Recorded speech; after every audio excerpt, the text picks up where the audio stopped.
challenge the wrongs to make it belong. They say it's a game, but we see the cost. Every decision, a line that's crossed.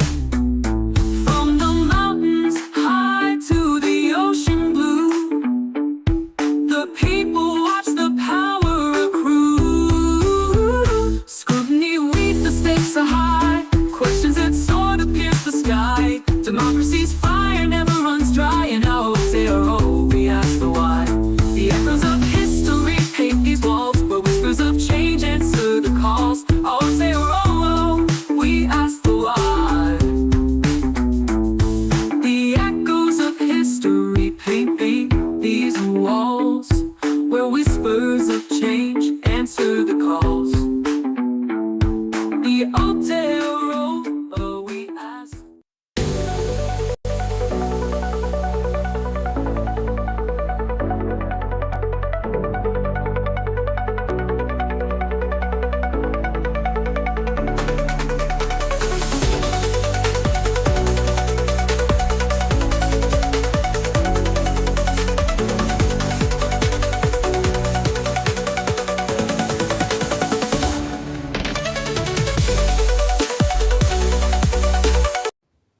And welcome to tonight's Order Paper Podcast special. And we've got our favourite councillor, as Hudson Bouquet would say, Councillor! Don't do And a it. karatai for the Kohi constituency of the Bay Plenty Regional Council. Go to Sam. How are you? I'm very well. How are you? Apart from I'm sick, I'm very well other than that. Oh, well, that's a good thing we have remote shows then, so I can't catch that sickness. Exactly. Yeah. So how do you think the Minister of Local Government is going to come under the microscope tonight? Well, my concern is he's not going to come under the microscope, and that he will just get away with this this dreadful thing, this dreadful attack on democracy and the rights of voters. Now, I want to ask you this. You know how last election we had multi-ward referendum? Now, in Wellington, Yep. all the councils that had multi-ward referendums in the Greater Wellington area voted to retain them.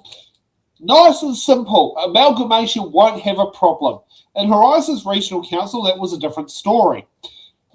Palmerston North, and I think, I'm not unsure about Wanganui, but possibly, voted to retain, whereas the likes of Horowhenua, Taurua, and Manawatu voted to disestablish. The Regional Council voted to disestablish on right, but retain on that. Now, if those councils were amalgamated, what happens with the multi-ward referendums that have either been disestablished or established that must be in place for both the term of 2028 and 2031?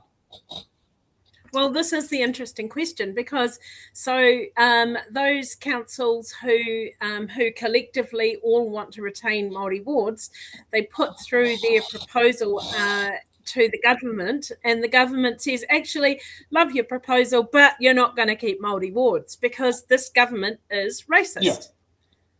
And they don't actually care about democracy. Yeah, well, yeah, because the referendum backfired to how they thought it would have gone. Yeah, and if you look at the ridiculously short time that councils have been given to create an idea for a new structure, there is almost no time at all for robust community consultation, which means democracy has got nothing to do with it. Oh, Given there's no time and there's no time for community voice, it feels like it's all just a tokenism to me. it is. Andrew Little wants it to go to a public referendum for... Yeah, it should go to a public referendum. Yeah. And because if you look at the Auckland super city, look at all of the robust investigation process that went into that before it was even able to go. It cost over 2 governments. Exactly. And it had a royal commission associated with it. There was Royal Commission, robust community consultation, a reasonable amount of time to be able to work through what a good system would look like, and this government is trying to push it through in 9 weeks. Come on. Yeah, exactly. It's pretty obvious what the outcome's going to be. They're going to say, oh, you're disorganised and you couldn't do anything to sort it out yourself, so we're going to decide for you. Yeah, but I mean, it's like what they're going to sit there and say. Like, here's one that's interesting for your area is, what, like, does Western Bay of Plenty and Eastern Bay of Plenty demerge? What's Western Bay of Plenty and Eastern Bay of Plenty have got almost nothing in common. Exactly. Apart from the only thing that they'd probably be interested in, and I think it's more Margaret Murray Bench is more interested in owning the shares in the port. Yes. Well, the interesting thing about that is that Western Bay of Plenty have voted not to have a Māori board. Across the Eastern Bay, all 3 Eastern Bay councils have voted in favour of keeping their Māori wards. And so what happens now? And then Tauranga, who knows? And Rotorua did as well. Voted to go. Yeah, and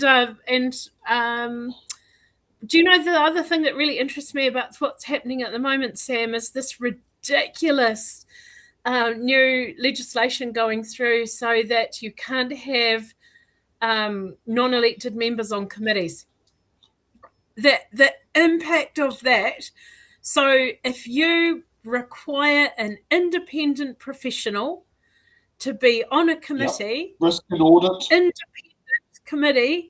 independent professional, to be on a committee, no, we can't have that anymore. Yeah, risk and audit committees have historically always had an independent chair. Yeah, and I like, this is the great example about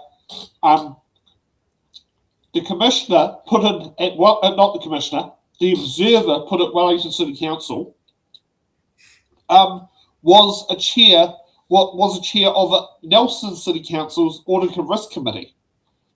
And he's an ex-council CEO. And the thing that came out of the report was councils are not properly funded. No, that's and they are not. And so here's my next question for you, Sam. So say for example, because I think that what the government will be very happy with is not just the Bay of Plenty councils all joining into one mess, but also other districts coming in to the Bay of Plenty. And what happens with all the debt? Yeah, that's the big one, especially considering, like, in Wellington, when it was to push the Super City, Carlton District Council and South Wairarapa District Council had debts that were less than 5%. And whereas Campbell Coast District Council had debt that was at 30 or 40% of the total region's debt. It was quite staggering because Campbell Coast District Council spent a whole heap of money on infrastructure. Now, it's interesting that we're now 10 years on, Campbell Coast District Council has actually pushed in their long-term plan to pay down debt, which has led to higher rates. It's quite interesting that, but, what happens with amalgamation is, debt. But then also, like, here's the other thing is, if we're going to amalgamate, will we amalgamate our services such as our sewage treatment plant? I mean, I can tell you right now, Cannondale has a very good sewage treatment plant. How about we sit there and pump out the sewage from Whakatane to Cannondale to their good sewage treatment plant and put on the couple of partitions that's needed as part of the expansion? Well, and also Kawerau has got extremely low debt, as does Opotiki. Yeah. And then we've got Tauranga, which has got eye-watering debt. Yeah, eye-watering debt that is just going to keep eye-watering up. Yeah, so is central government going to pay off all the debt so that we start from a clear playing field? I doubt it. Even that they are the principal debt holder. Because most of the local government debt is with local government New Zealand. So it's like basically, it's local, So it's effectively indirectly owned by the government. But Cannondale, considering Cannondale's operating budget is less than the rates revenue increase for Wellington City Council per annum. Like, I remember when we did the It's on the Ballot show there, and who was it? It wasn't Faylene, it was her opponent, Carol oh God, I can't remember the name. But she said, look, we spend less money than Wellington City Council had to increase in rates this year. And she absolutely loved having that basically on there. I go, is that how much your total revenue is? I go, this is what Wellington City Council's rates increase was like for last year, which is more than that revenue. In Wellington, 1% represents $4 million. And I only know that figure because Ray Chung was the one who gave it to me. In La Hutt, that 1% figure was 1.8. Was it? No, it was about $1 million, which is what Brady Dyer gave to me. But, that's... Yeah. Oh, let's see how Simon Watt actually performs.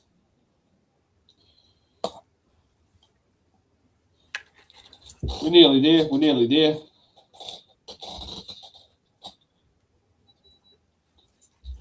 Local government. Welcome, Minister, and welcome to your team here.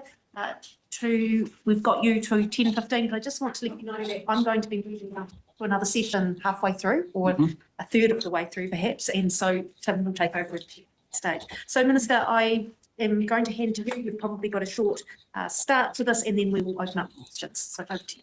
Great. Well, thank you very much, Madam Chair, members of the committee. Big pleasure to be here and honoured to be the Minister of Local Government and to have the portfolio that is key to delivering positive economic and social outcomes for New Zealanders. I'm joined at the table here with Katrina Casey, who's the Acting Deputy Secretary for Internal Affairs, and my other officials as required. Our local government plays an important role in New Zealand with a significant influence on infrastructure, economic development, planning and local communities. We have a significant work program underway in local government, starting with the delivery of water services and moving into the structure of local government. It's important that we continue that work to ensure that local government is fit for purpose, represents value for money, and is delivering the best results for and outcomes for ratepayers. As Minister, this has been and remains a priority for me. Having reliable and financially sustainable water services is a key priority for this government. The Local Water Done Well program has seen plans put in place for every council, providing a clear way forward for investment and delivery. Overseeing delivery of these plans will be significant, and also ensuring public services are delivered efficiently is also a priority. New Zealanders are concerned about the increase in their council tax bills, and local councils must focus on delivering the core services and greater efficiencies to manage costs. This is why we're implementing a rates capping policy. Doing so will help ensure councils live within their means and keep rates increases at a manageable level. Simplifying local government is also a key area of reform underway by this government. It will help reduce duplication of services, speed up decision making, and help councils make better decisions and work together. Local councils have already signalled their keenness to progress this work and we've provided a voluntary fast track option for those who want to go faster in this area. It's important that we do this in order to support the new planning system, which will also come with the Resource Management Act reform that is currently underway. The City Regional Deals program is also a key area of reform that we have underway, supporting greater partnership between central and local government in areas that matter to unlock economic growth and potential. The local government systems improvement legislation going through the House at the moment will also help reduce the regulatory burden on councils. Reviewing the dog control legislation will also be a focus for the coming year. New Zealanders are rightly concerned about dog attacks and the surging number of unregistered dogs. The current legislation is no longer fit for purpose. Finally, a new Ministry for Cities, Environment, Regions and Transports will be established on the 1st of July 2026. This will bring together the ministries, the environment, housing, transport, together with the local government policy and operational functions from the Department of Internal Affairs. It will bring together key legislative and regulatory functions to support effective local government, making central government more coordinated and streamlined in how it works with councils. I'm pleased to see such a comprehensive and ambitious set of changes introduced by this government. And Madam Chair, thank you very much for the opportunity to be here with the committee this morning, and I'd welcome any questions you may have. Thank you, and I'll take the first question.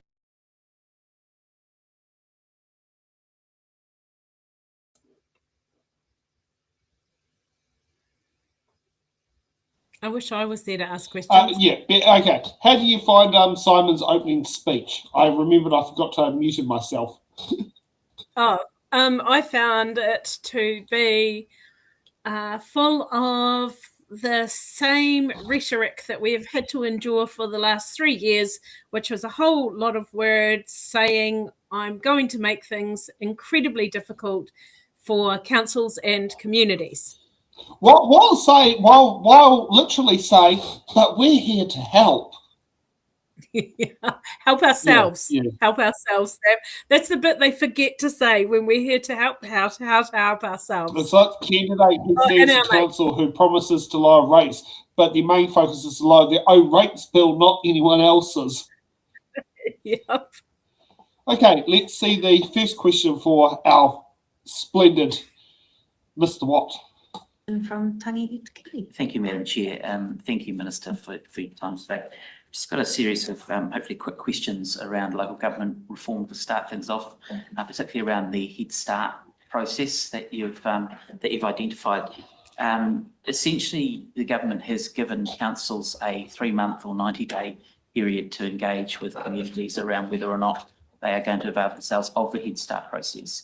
Do you think that is going to be a sufficient period of time to ensure that there aren't any perhaps opportunities where councils are willing to engage but maybe just don't have the time in terms of capacity to be able to do that appropriately? Yes, well, first and foremost, I'll refer you to the document guidance for Head Start, which includes a timeline table there in the pack, which actually outlines the full steps through to 2028, including the date in which you're referring to on the 9th of August, which is when we expect councils who choose to do so to submit outline proposals at that point. That is the first milestone on that journey towards 2028 reforms. And again, as the foreword of this document outlines very clearly at the start, that this is a voluntary process, and we have consulted with local government councils across the country, and their feedback was very clear. A number of them want to progress with reform. A number of them want to get on with that process, and the Head Start process provides them with that mechanism to do so. If councils are not in the position to meet the requirements of the Head Start process, then that is their choice.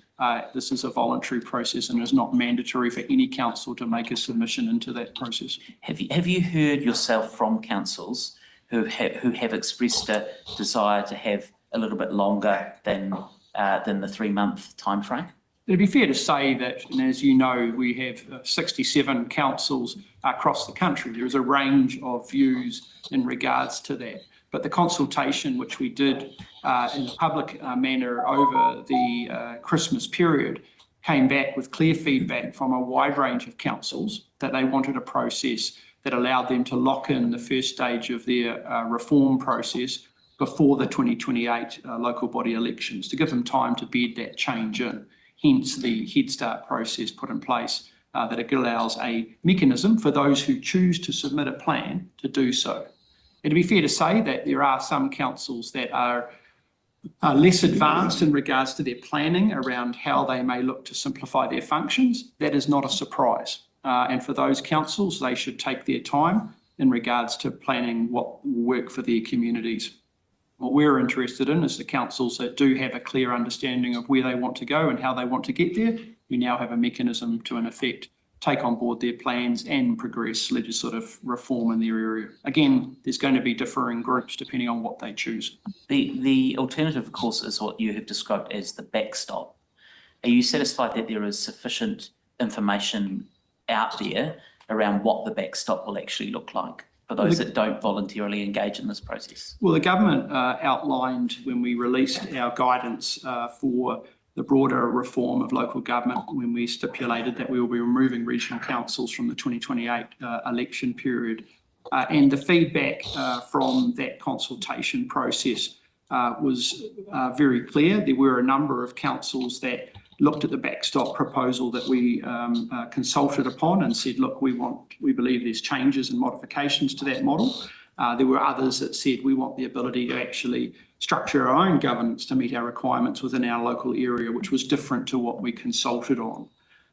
The feedback across the board by Cabinet was that we will continue to take feedback in regards to that backstop process and the final design of it, of which Cabinet has not made a decision on the final design at this point. However, we will look to do that in 2027. Right here, right now, we are focused on working with those councils that have a clear plan around what they want to do and working with them to support them to make an application under the Head Start pathway. And between those two mechanisms on the 9th of August, we'll know who has applied on the Head Start and who hasn't, and then we'll be able to work with all councils. The key objective here is to ensure that we move from where we are today to a more simplified local government model. And the feedback I've had, and it's positive to hear, is that the opposition parties are supportive of this direction of travel. and the voluntary nature of which is important because it allows communities to move. But there are communities that are moving at different pace. One of the changes that you have recently announced is in relation to voting rights on council committees. Now, Sorry, can I say Can something I on just that get a one, sup? Oh, sure. Is that please? okay? Yeah. I'm in the same space. That was a sup, your one? Well, Yeah. the first part. Okay, so Andy, sup. So you Tim can Sup, you Mike finished Sup. on this particular issue? I only have one more issue in terms of reform around the committee for voting stuff. So if we just go to Andy, was a sup on that one? So look, thanks, Minister. I mean, I've talked to many mayors since the announcement, and every one of them has said that the 3 months doesn't have enough time to do a realistic job on in putting something together. And I understand that all you want is something that's quite light in terms of the detail. But that's glaringly missing in the DIA document is engagement with community. And I just wanted two parts of it. The two things which have been raised for me: the ability to engage meaningfully with community, and secondly, the ability to be able to do the numbers properly, because those do matter. And also whether, particularly for smaller councils, whether government will consider assisting in that latter part as well, because that's, for a small council with budget stretched, or small councils that are budget stretched, that's a real burden. So those two first areas of question, and I've got one more. Yeah, absolutely. Well, first and foremost, the government understand that local government is under significant pressure in regards to change and reform. The purpose of the Head Start process, again, reinforcing is the foreword of our ministerial foreword, and I would encourage members to read that wording there, which clearly states the Head Start pathway is a direct response to feedback. It provides a voluntary, streamlined option for councils that want to lead transition early. And that is the mechanism for those to do so. There will be councils that are not in that position, and that is understood. The government has been clear that we want a regional governance of local government to be simpler and more efficient. And with the RMA reform that is coming through, now is the opportunity and time to look at that. So there will be a number of councils that are not going to be in a position because they have not done the work or are in a position to make a decision that will choose voluntarily not to submit a plan. And that is what we would expect. That is normal process. Again, the feedback from the consultation was there are a grouping of councils around the country that do know what they want to do and do have a clear plan of how they want to do it, and they want to get on with it. And so the government has made the decision that we should not set the pace of any simplification reform by the slowest council, but actually the opposite. We should provide a mechanism for those that are at the front of the queue. And I think it's important to not get the two aspects mixed up. There is in effect two groups in the Head Start process is dealing with a group that are ready to move. So the Head Start could be, we are ready to move to carry on through, or we hope we're ready to move, we'll do this work, and then they might, if they can't make that, fall to the backstop. That's possible. That is possible, yes. There is criteria that we've outlined in regards to the Head Start process, which councils and a minimum of 2 councils would need to submit a plan in order to do that. And that criteria is clear. And our officials, or my officials from DIA, are actively out there on the ground working with councils to help them and support them on the plan. This should be a no surprises approach. On the 9th of August, if a council or grouping of councils submits a plan, there would have been plenty of opportunity to test and sense check that with officials to ensure that their assumptions are aligned with the expectations and criteria of which the government has set. At that point, we'll work through. Again, I go back to the timeline between now and 2028. The period that we have in order to undertake this reform is between now and 2028. The 9th of August is a milestone on that journey for some councils, but not all. And that is important because what we do know is that if we try and reform and do everything to everyone at the same time, that has a significant pressure on the system. And we want to make sure that we spread that capacity, that burden across the broader sector. And finally, given that you see that the backstop is fluid in terms of what it might actually look like, you'll seek input, and guidance and feedback on that. Is there anything stopping collections of councils doing work that even if they can't make the front end, that they can be doing work during the period between now and 2028, which will actually help inform that backstop and say, well, actually, we've come to the view that it looks like this for us, and that helps inform the backstop process for any given area. Yeah, it's really important to clarify that any councils that do not opt into the Head Start process will not face any mandatory change by government until after the 2028 local elections. It gives all councils space and time to work through the detailed needs of their community and their requirements. Regional councils councillors will not exist beyond 2028. So it's between now and then that all councils have to work out how that future state is going to operate most effectively for their communities. I'm confident that that period of time between now and 2028 election provides adequate time to work through this process. What's most important for government and actually getting feedback from councils and mayors and ratepayers, and actually feedback that I've heard from aspects of the opposition is that any reform needs to be enduring and it needs to avoid a mechanism where, in effect, there is a position of change of that fundamental policy. So let's take the time. Let's not compromise. Let's not compromise on quality for speed. Let's make sure that we work through that, and that's what we're doing. Thank you. Okay. I'm confused. Just a moment.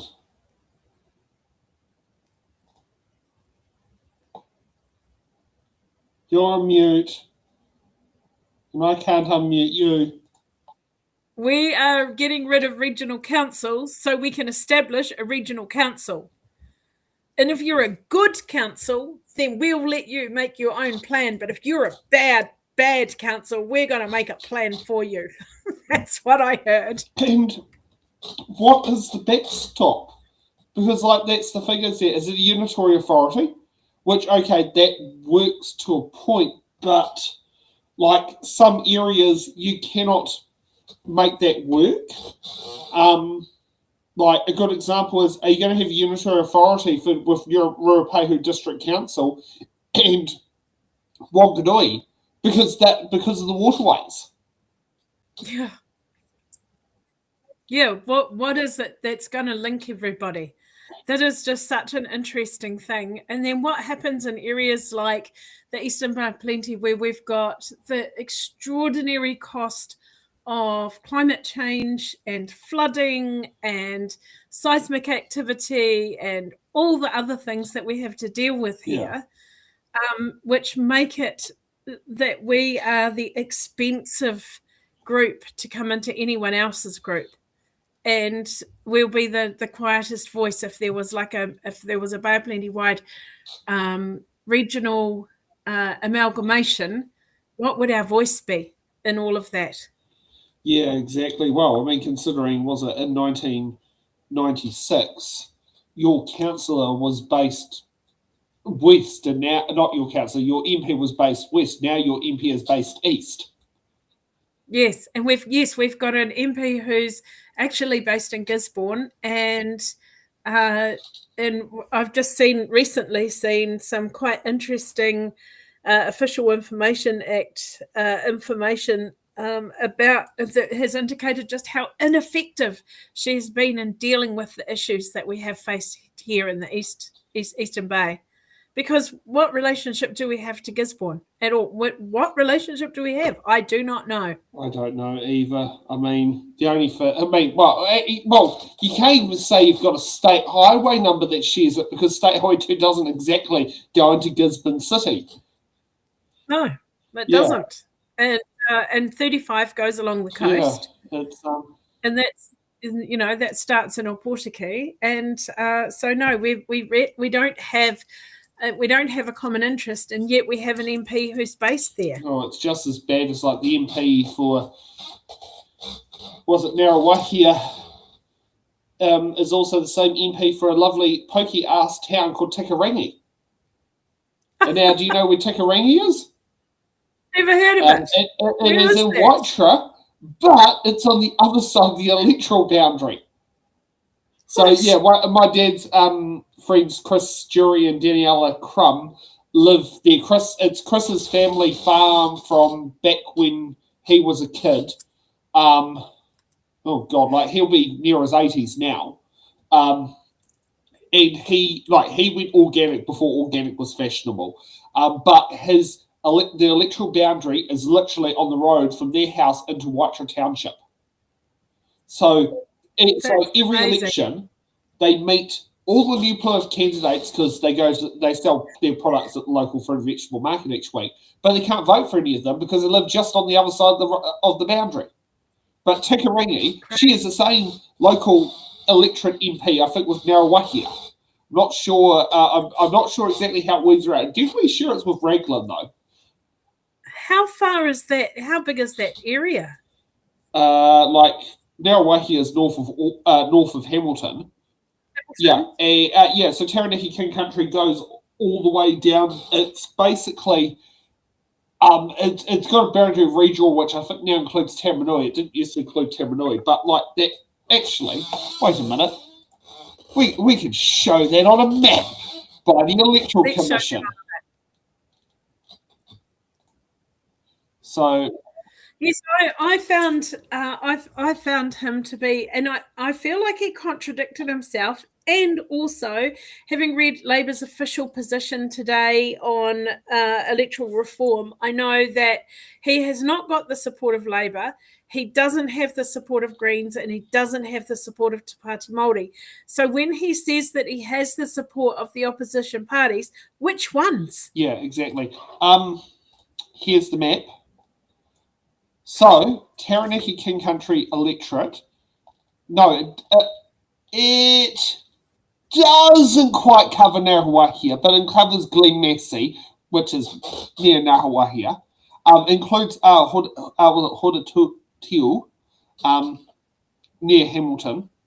It covers all the way, you got Raglan, you got Kawhia is in that one, Tikawiti, includes Tamanui, which will be new in there, includes Whangamonga. That's huge. And so this is where Tikarangi is. This is where Waitara is.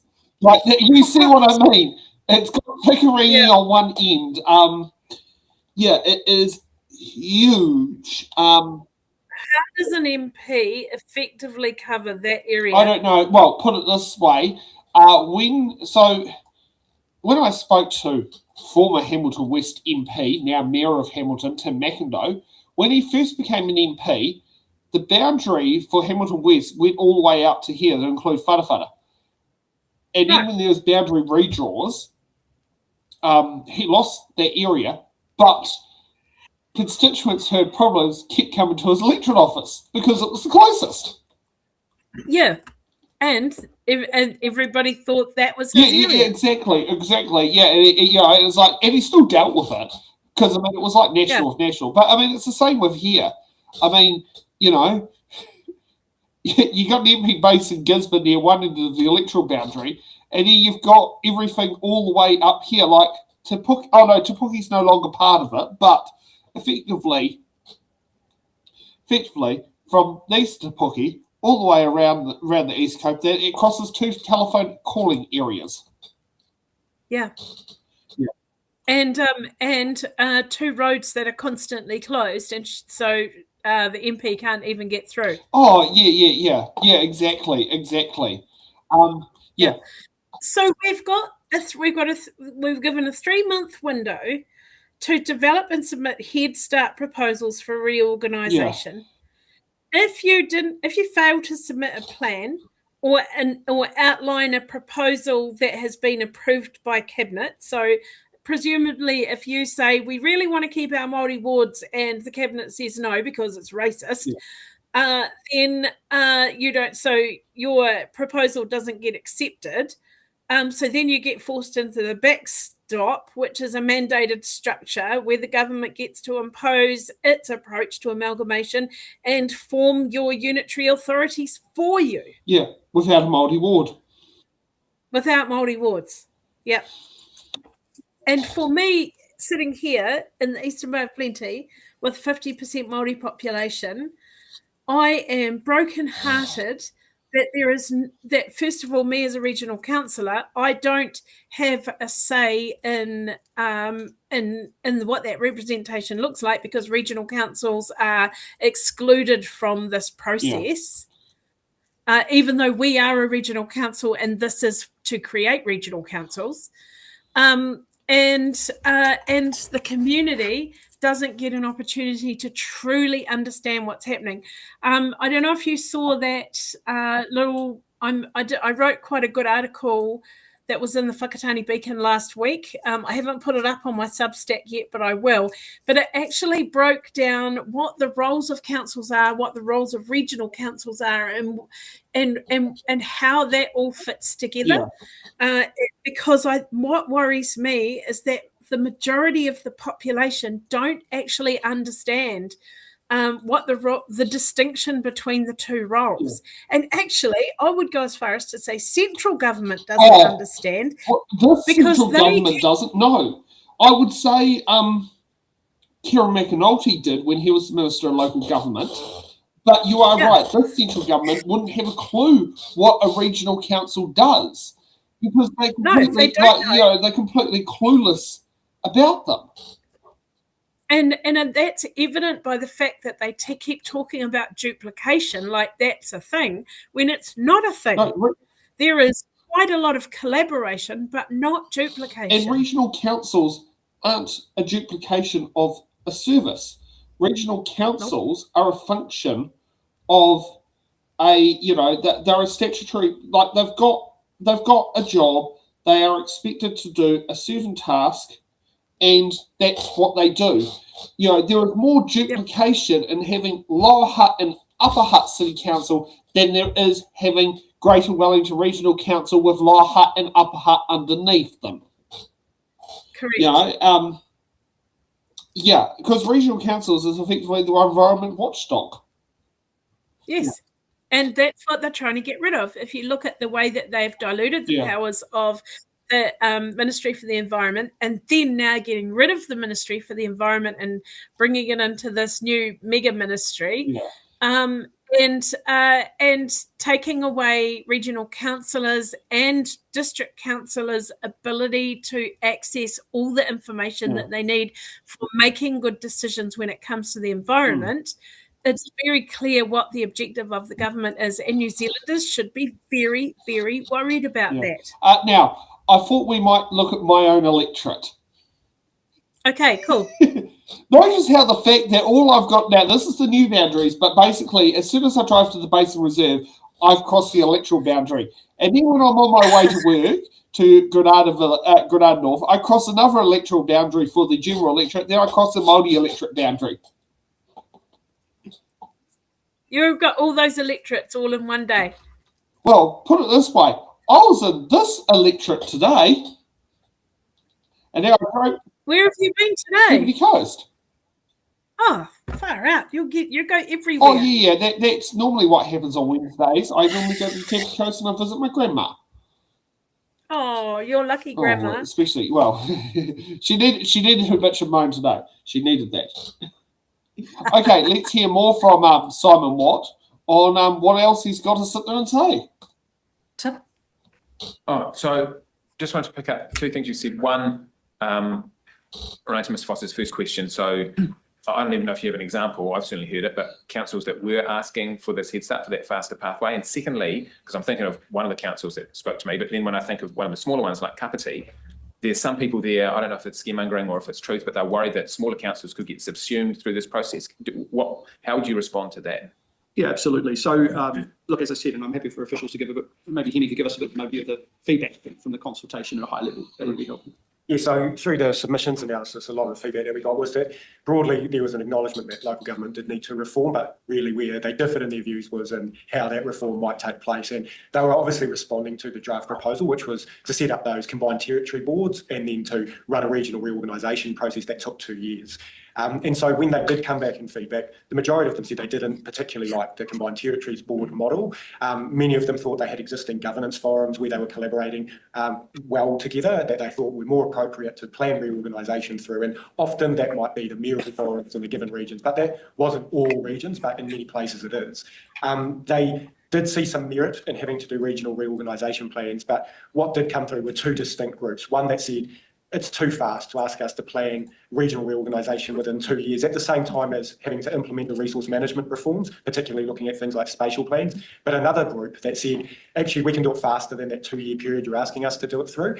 And so that's really what influenced the advice that we provided to the government about having these two pathways, being the Head Start pathway and the backstop. They didn't say how fast they could go. It was primarily, we can go faster than the 2 years you've put in your draft proposal. And so that was generally what influenced the design of the policy as it is. The second bit about the smaller councils, like Kapiti don't want to get sucked into Wellington. Are they going to? So as part of the broader reform process, if we look at the backstop in effect, right, so on the basis that a small council doesn't submit a plan as part of the Head Start and they are part of the backstop, then they are going to need to work through and consider what their functions and activities will look like in a world where the regional council as it exists today does not exist.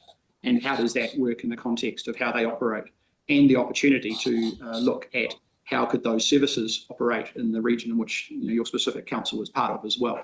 that is very much for them to work with their neighbours around and to consider and to work with officials on. But from our point of view, there is adequate time for them to work through that model and consider that. Likewise, the government in parallel will be considering the broader backstop provisions, taking on board feedback, learning from some of the feedback we get from the Head Start, which may help inform what that backstop looks like as well, and then make formal policy decisions around that in 27. Okay, we've got one more sup on this topic from Mike, and then we'll move to a primary from Tangi. Thank you. I'm just wondering if the messaging's come out well to the local government councils, but because from what I've seen in the commentary I was getting was they're kind of a little bit blindsided about this, but we've seen obviously there have been councils that were ready, but then there's been a lot that have been scrambling, trying to get themselves sorted, and realising that there's just not enough time to do proper community engagement, but they're still trying to get it done within the this sort of period of time. But are you saying, therefore, if they don't actually go for this Head Start and they go into the backstop, all it is basically a longer period of time, and there's no difference apart from that. So they'll actually have the time to work with their surrounding neighbouring councils to come up with a unitary authority. Is that what you're saying? There will be a more fixed design of what the governance model would operate like in a future state. The benefit of the Head Start is in effect a blank sheet. Groupings of councils can provide a plan that is customised to their specific requirements in regards to how they want to govern their grouping of councils, which is maybe different to what the backstop provision was and is finally designed. So I would say that the backstop process will have less flexibility. However, we are open and listening to feedback around refining that backstop process from what we consulted on with them at the early part of this year, and we'll make some final decisions around that policy design in 27. So they're going to have time to work their way through that. And I think it'd be fair to say that the feedback we get through the Head Start process will be helpful to design a backstop process that is fit for purpose.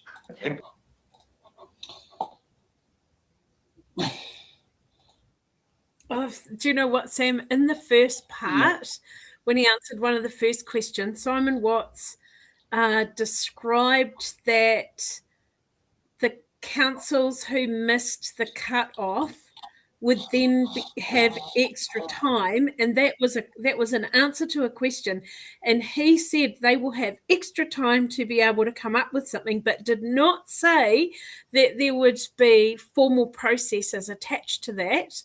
And now in the second question in his answer, he says, yes, they'll have extra time, but there'll be formal processes attached to that. He's never really straightforward and open about anything. There's no transparency there. Yeah, exactly. It's quite concerning that actually. It is. It makes me feel very cynical about the motivation of the entire process. Yeah, it does. So let's see more from our glorious minister. Probably just one thing to raise on that. If you are a council or series of councils that choose not to go into Head Start and the government approves a Head Start proposal from other councils in your region, that will obviously influence what options are available for councils that choose not to be part of that arrangement in the backstop. So Head Start does influence potentially what the backstop options are going to be, if the Head Start options are approved in terms of what some councils come up with. In terms of the production, where does the budget lie? The budget? Yeah, for the work that you're doing. So we have over 2 years, the current financial year and the next financial year, 3.5 million. And that's for the policy and legislative work that needs to be done. And decisions haven't been made beyond that. Okay. And so I'm just get my head straight around this. Looking at insert vote, the local government policy and related services sits under the minister responsible for RMA reform. Is that?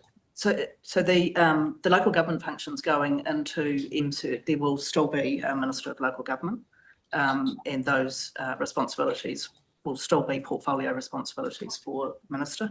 The functions themselves do, at the moment, they're being kept together and do fit into MCERT in the policy function. But there will still be a Minister for Local Government, and it'll still be a portfolio responsibility. And one last up on this. This reform, the reforms that are affecting local government obviously come at quite a significant cost to local government. And I did ask a question, the pre-hearing questions about this, and there was no data collected in that. But like, is there any compensation to councils? Because there's this, I guess, direction of trying to reduce rates, but at the same time, you're creating reforms that create rates increases. Is there any compensation to councils that are actually having to spend money to do these reforms? The objective of the reform is to simplify local government. The current state of 67 councils includes a degree of duplication of roles, activity across the broader sector, which does have a current cost that's embedded within what we spend today. A simplified local government would have less duplication, less bureaucracy, and less functional activity post-RMA reform, with a reduction in the number of consents required by local government to implement. It's in the region of, I think the Minister's noted, 50%, so quite significant and fundamental reduction of functional activity.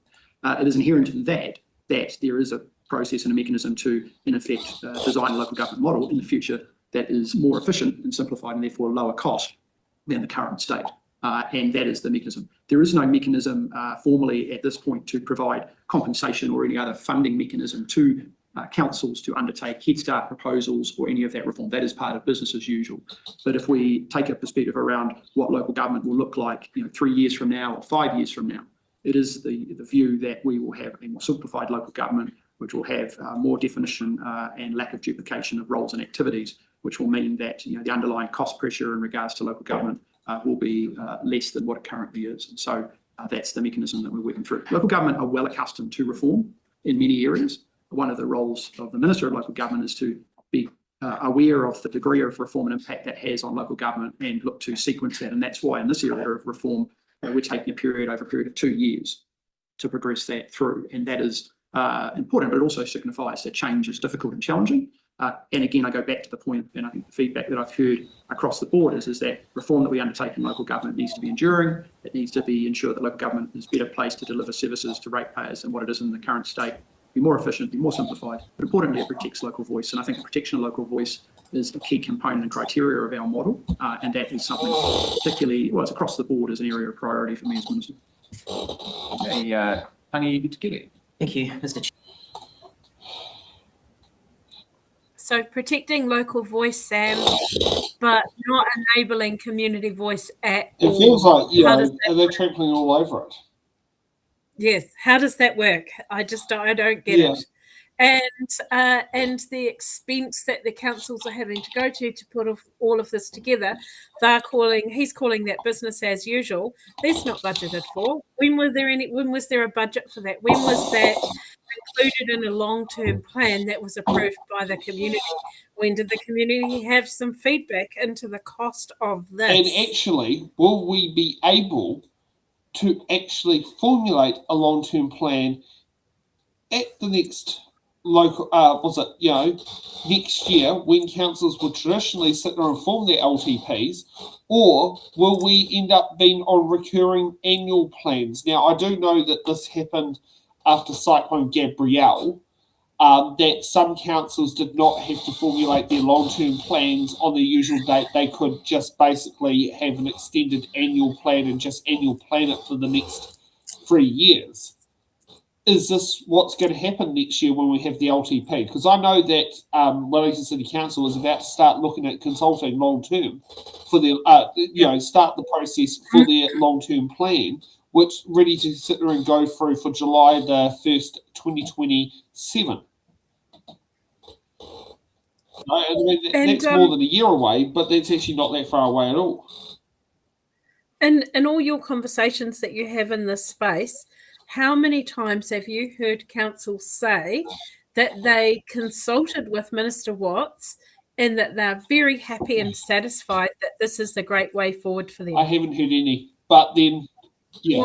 I've heard the opposite over and over again. You have much better contact with Nandor than I have with Andrew. Yep, I do. And I gather, what's Nandor say? Such a good dude. Well, that would be up to Nandor to say. He's been doing some really cool writing in the newspaper, and so people could have a look at the opinion area on the Eastern Bay app to get a sense of where he's at. But I wouldn't like to speak for him. Okay, yeah. No, fair enough. Oh, well, let's see what more comes from Simon Watt. Yeah, I'm going to move to a new line of questioning, and it's to deal with the transition for local government functions across to MCERT. What was the total cost of transferring the local government functions over to the new ministry, and where is that cost located? So just start firstly by saying that MCERT as a entity will not be in place until the 1st of July of this year. So as we sit here today, the transfer of costs and headcount is something that will occur in the future and has not occurred to the point at which we're discussing this committee. Although in terms of the future, this is looking at the estimates in terms of funding for the future. So there must be some understanding of how much that is going to cost and what the likely headcount will be in terms of transfer from DIA across to MCERT. So the transfer across on 1st of July is like for like. So the appropriation, departmental appropriation that is being transferred is $20.7 million and non-departmental $128.4 million. The non-departmental being largely the remainder of the cyclone recovery funding that's still working its way through. So, including the local government commission, which is being transferred as well. The FTEs transferring across are 93, around about 93. So it is like for like. It isn't transferring anything that wouldn't have happened should the function have stayed in DIA. can I, thanks for the clarity, because I did have a question about headcounts, that answers that one. In terms of the local government policy advice, that's currently looking at 15.7 million. Yes. The environmental policy advice in the same vote is 189 million. So what assurance is there that local government stewardship in terms of advice is not going to be diluted just by folding it into effectively the MCERT vote? So that's probably a matter for the new chief executive of MCERT, but the functions aren't just being folded in. The route that's being taken is more to design an integrated structure so that you don't end up with silos of another nature. The local government functions will be a prominent part of the policy area and will have senior managers associated with them. And what I've seen so far, there is absolutely nothing that is happening or planned to happen that would dilute the focus on local government.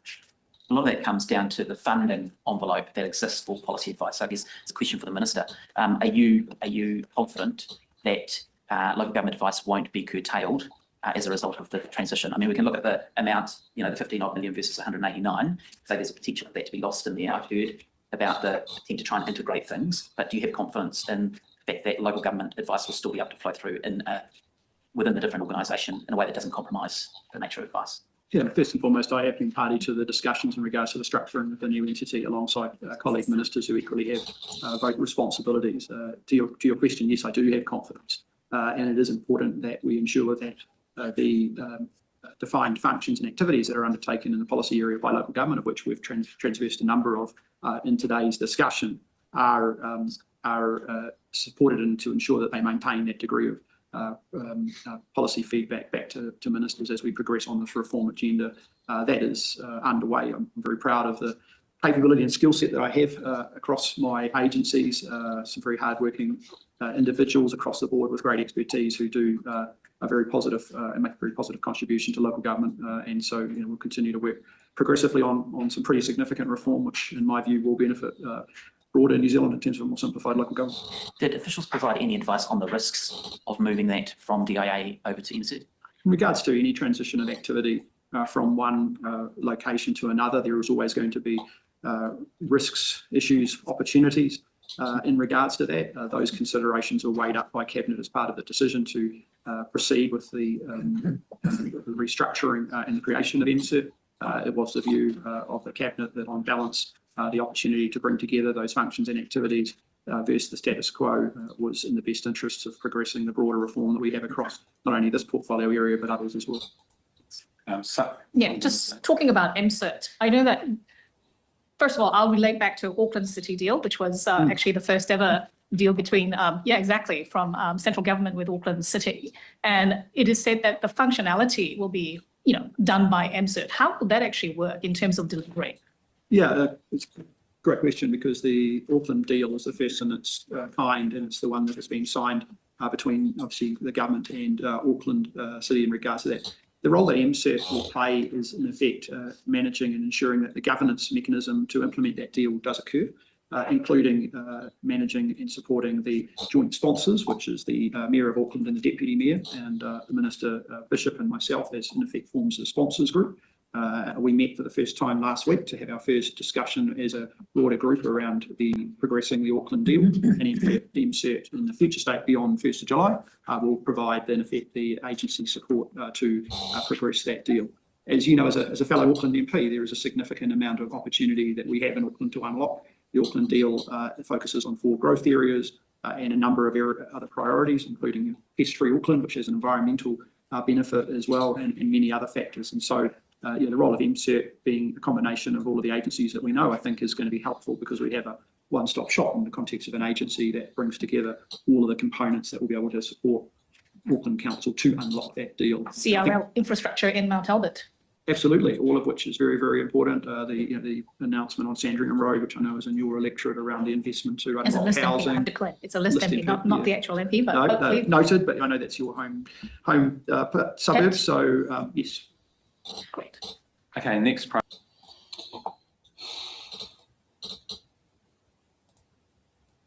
How do you rate regional deals?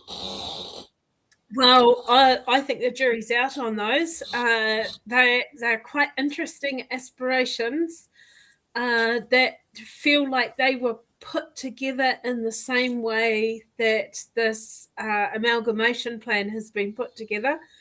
And yeah, I'm not sold on those either. No, fair enough. I mean, I'm not sold on it either. I think they're a recipe for a disaster waiting to happen. Yep, I think so too. And I've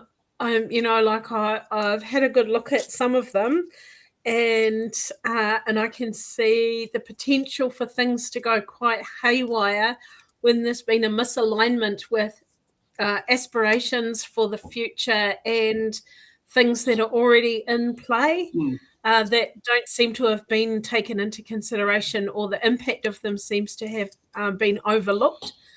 I'm quite interesting. Yeah, no, I think some of the things that are going to go, I think where regional deals are going to go potentially wrong is when it comes to we delivered to, say, Whakatane, but missed out Kaurau. Something like that. That's where I see regional deals just completely falling to bits. Yeah, I totally agree with you. And in fact, regional deals, like in the Eastern Bay of Plenty, maybe it's not too bad because the 3 councils work really closely together. Yeah. But if we were looking at a regional deal for the whole Bay of Plenty, then it would be the East.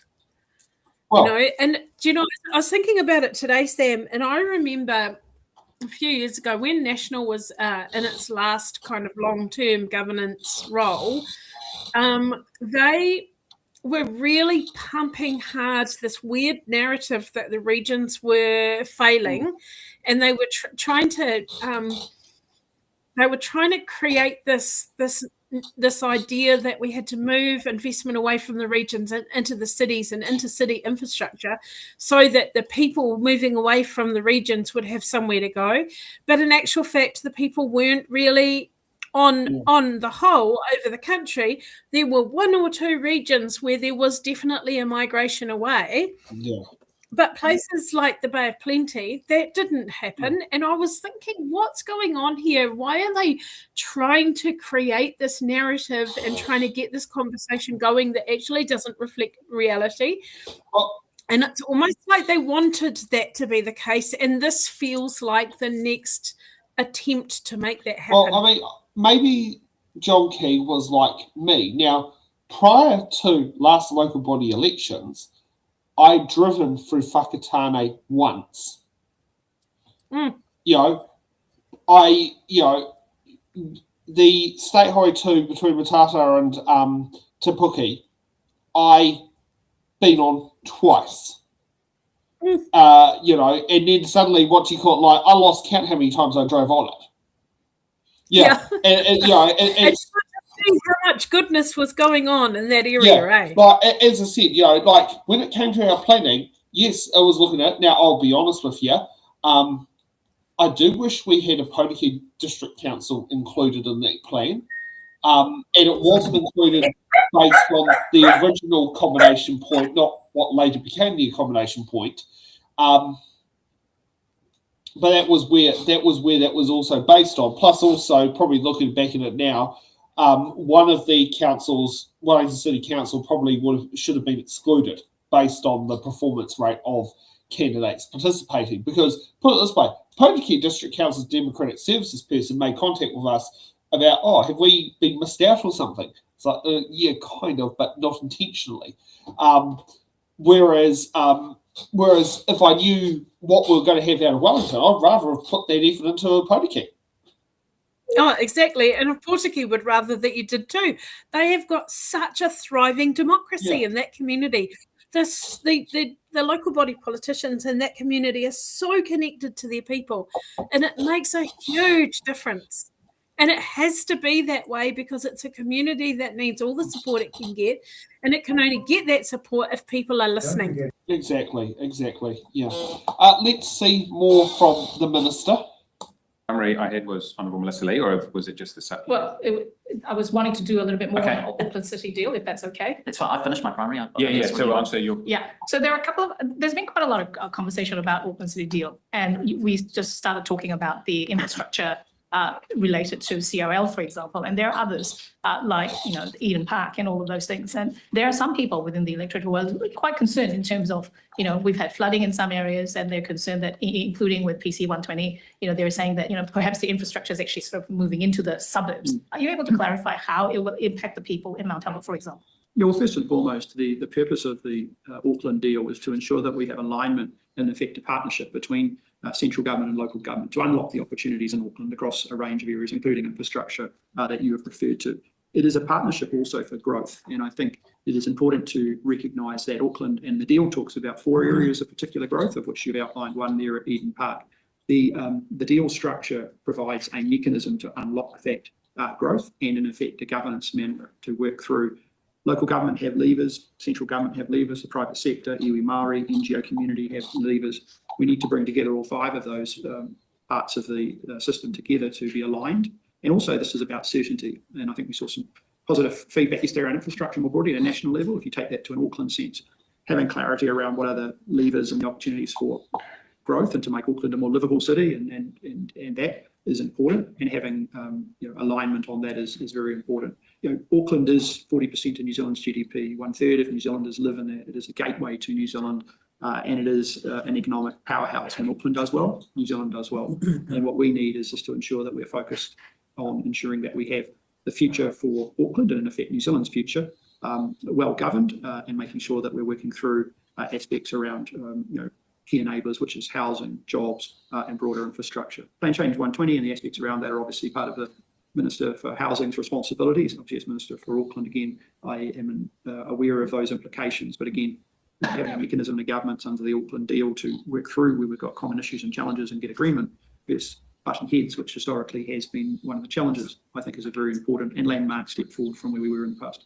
How important is the operation of MCERT in terms of reducing the bureaucracy that is often actually, the breaking point for a lot of the growth and, prosperous movement that, everybody actually wants Auckland to have or other parts of New Zealand to have? I'll let Katrina answer the operational aspect, but I think if you stand back and think about the silos that exist within central government, and they exist in other parts of local government and private sector as well, but silos in central government, the ability to break down some of those silos and get the different parts of the central government engine working together in an aligned manner is sort of at one level common sense, but two, a reality that is not the status quo as efficiently as what it could be. And so the process to bring together MCERT is based on the premise that we need to be more aligned between our government agencies when we deal with complex challenges and opportunities, such as how do you make Auckland a higher growth city, more livable, and ensure that all the components of that are working together. So that's the premise. We also have learnings of having done some of this reform under prior governments in the past as well. And so we have taken on board those learnings and put that in play for how we move forward. MCERT is a significant shift in the agencies all being in one place, the critical ones will.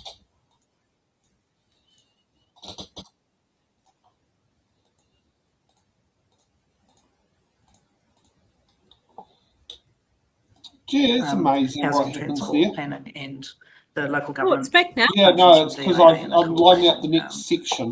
role And, and putting the deal together throughout that process. Each of those agencies stood alone and had input into the process. When MCERT starts up, all of those agencies are in MCERT and have to own the process.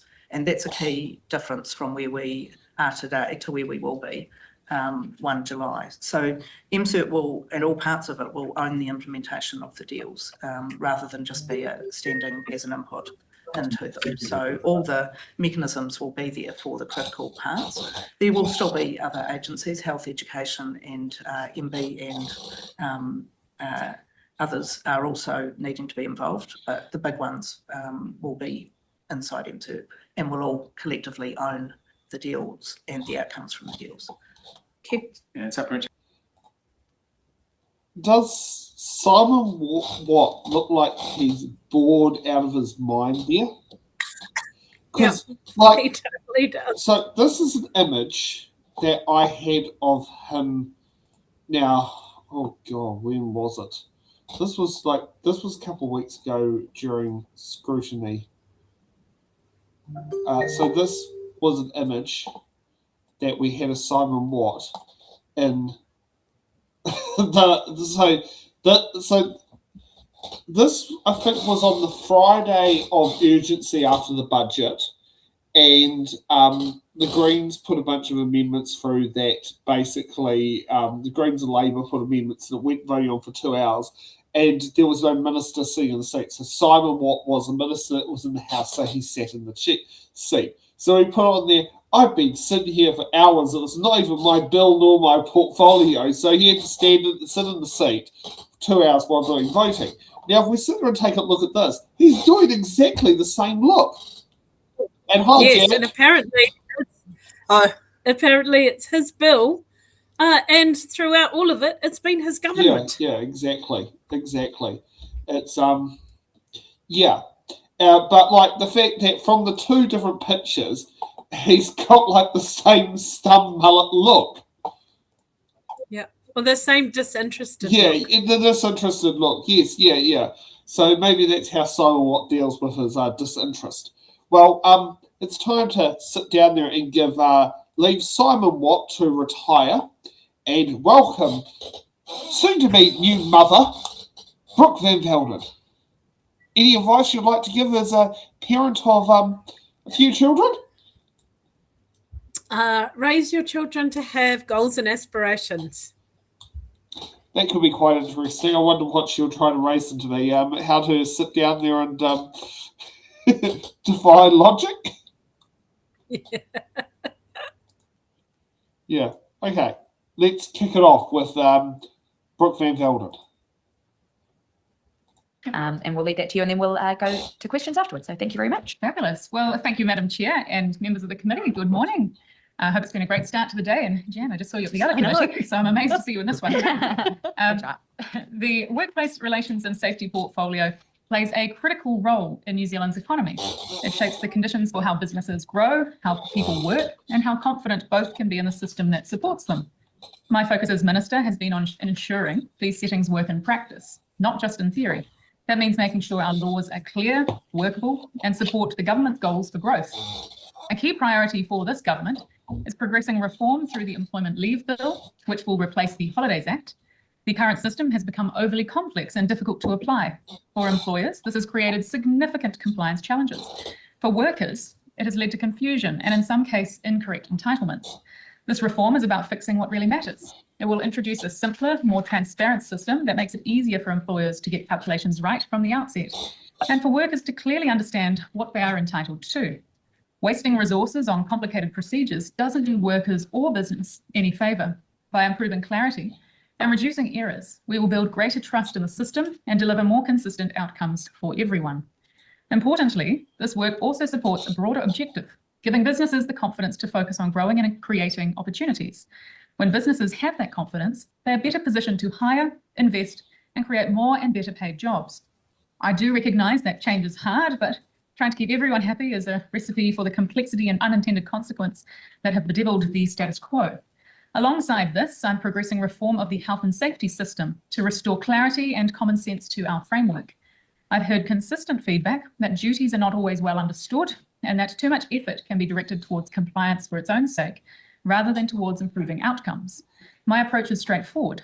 We can maintain strong protections for workers while ensuring obligations are clear, proportionate, and focused on managing the risks that cause the most harm.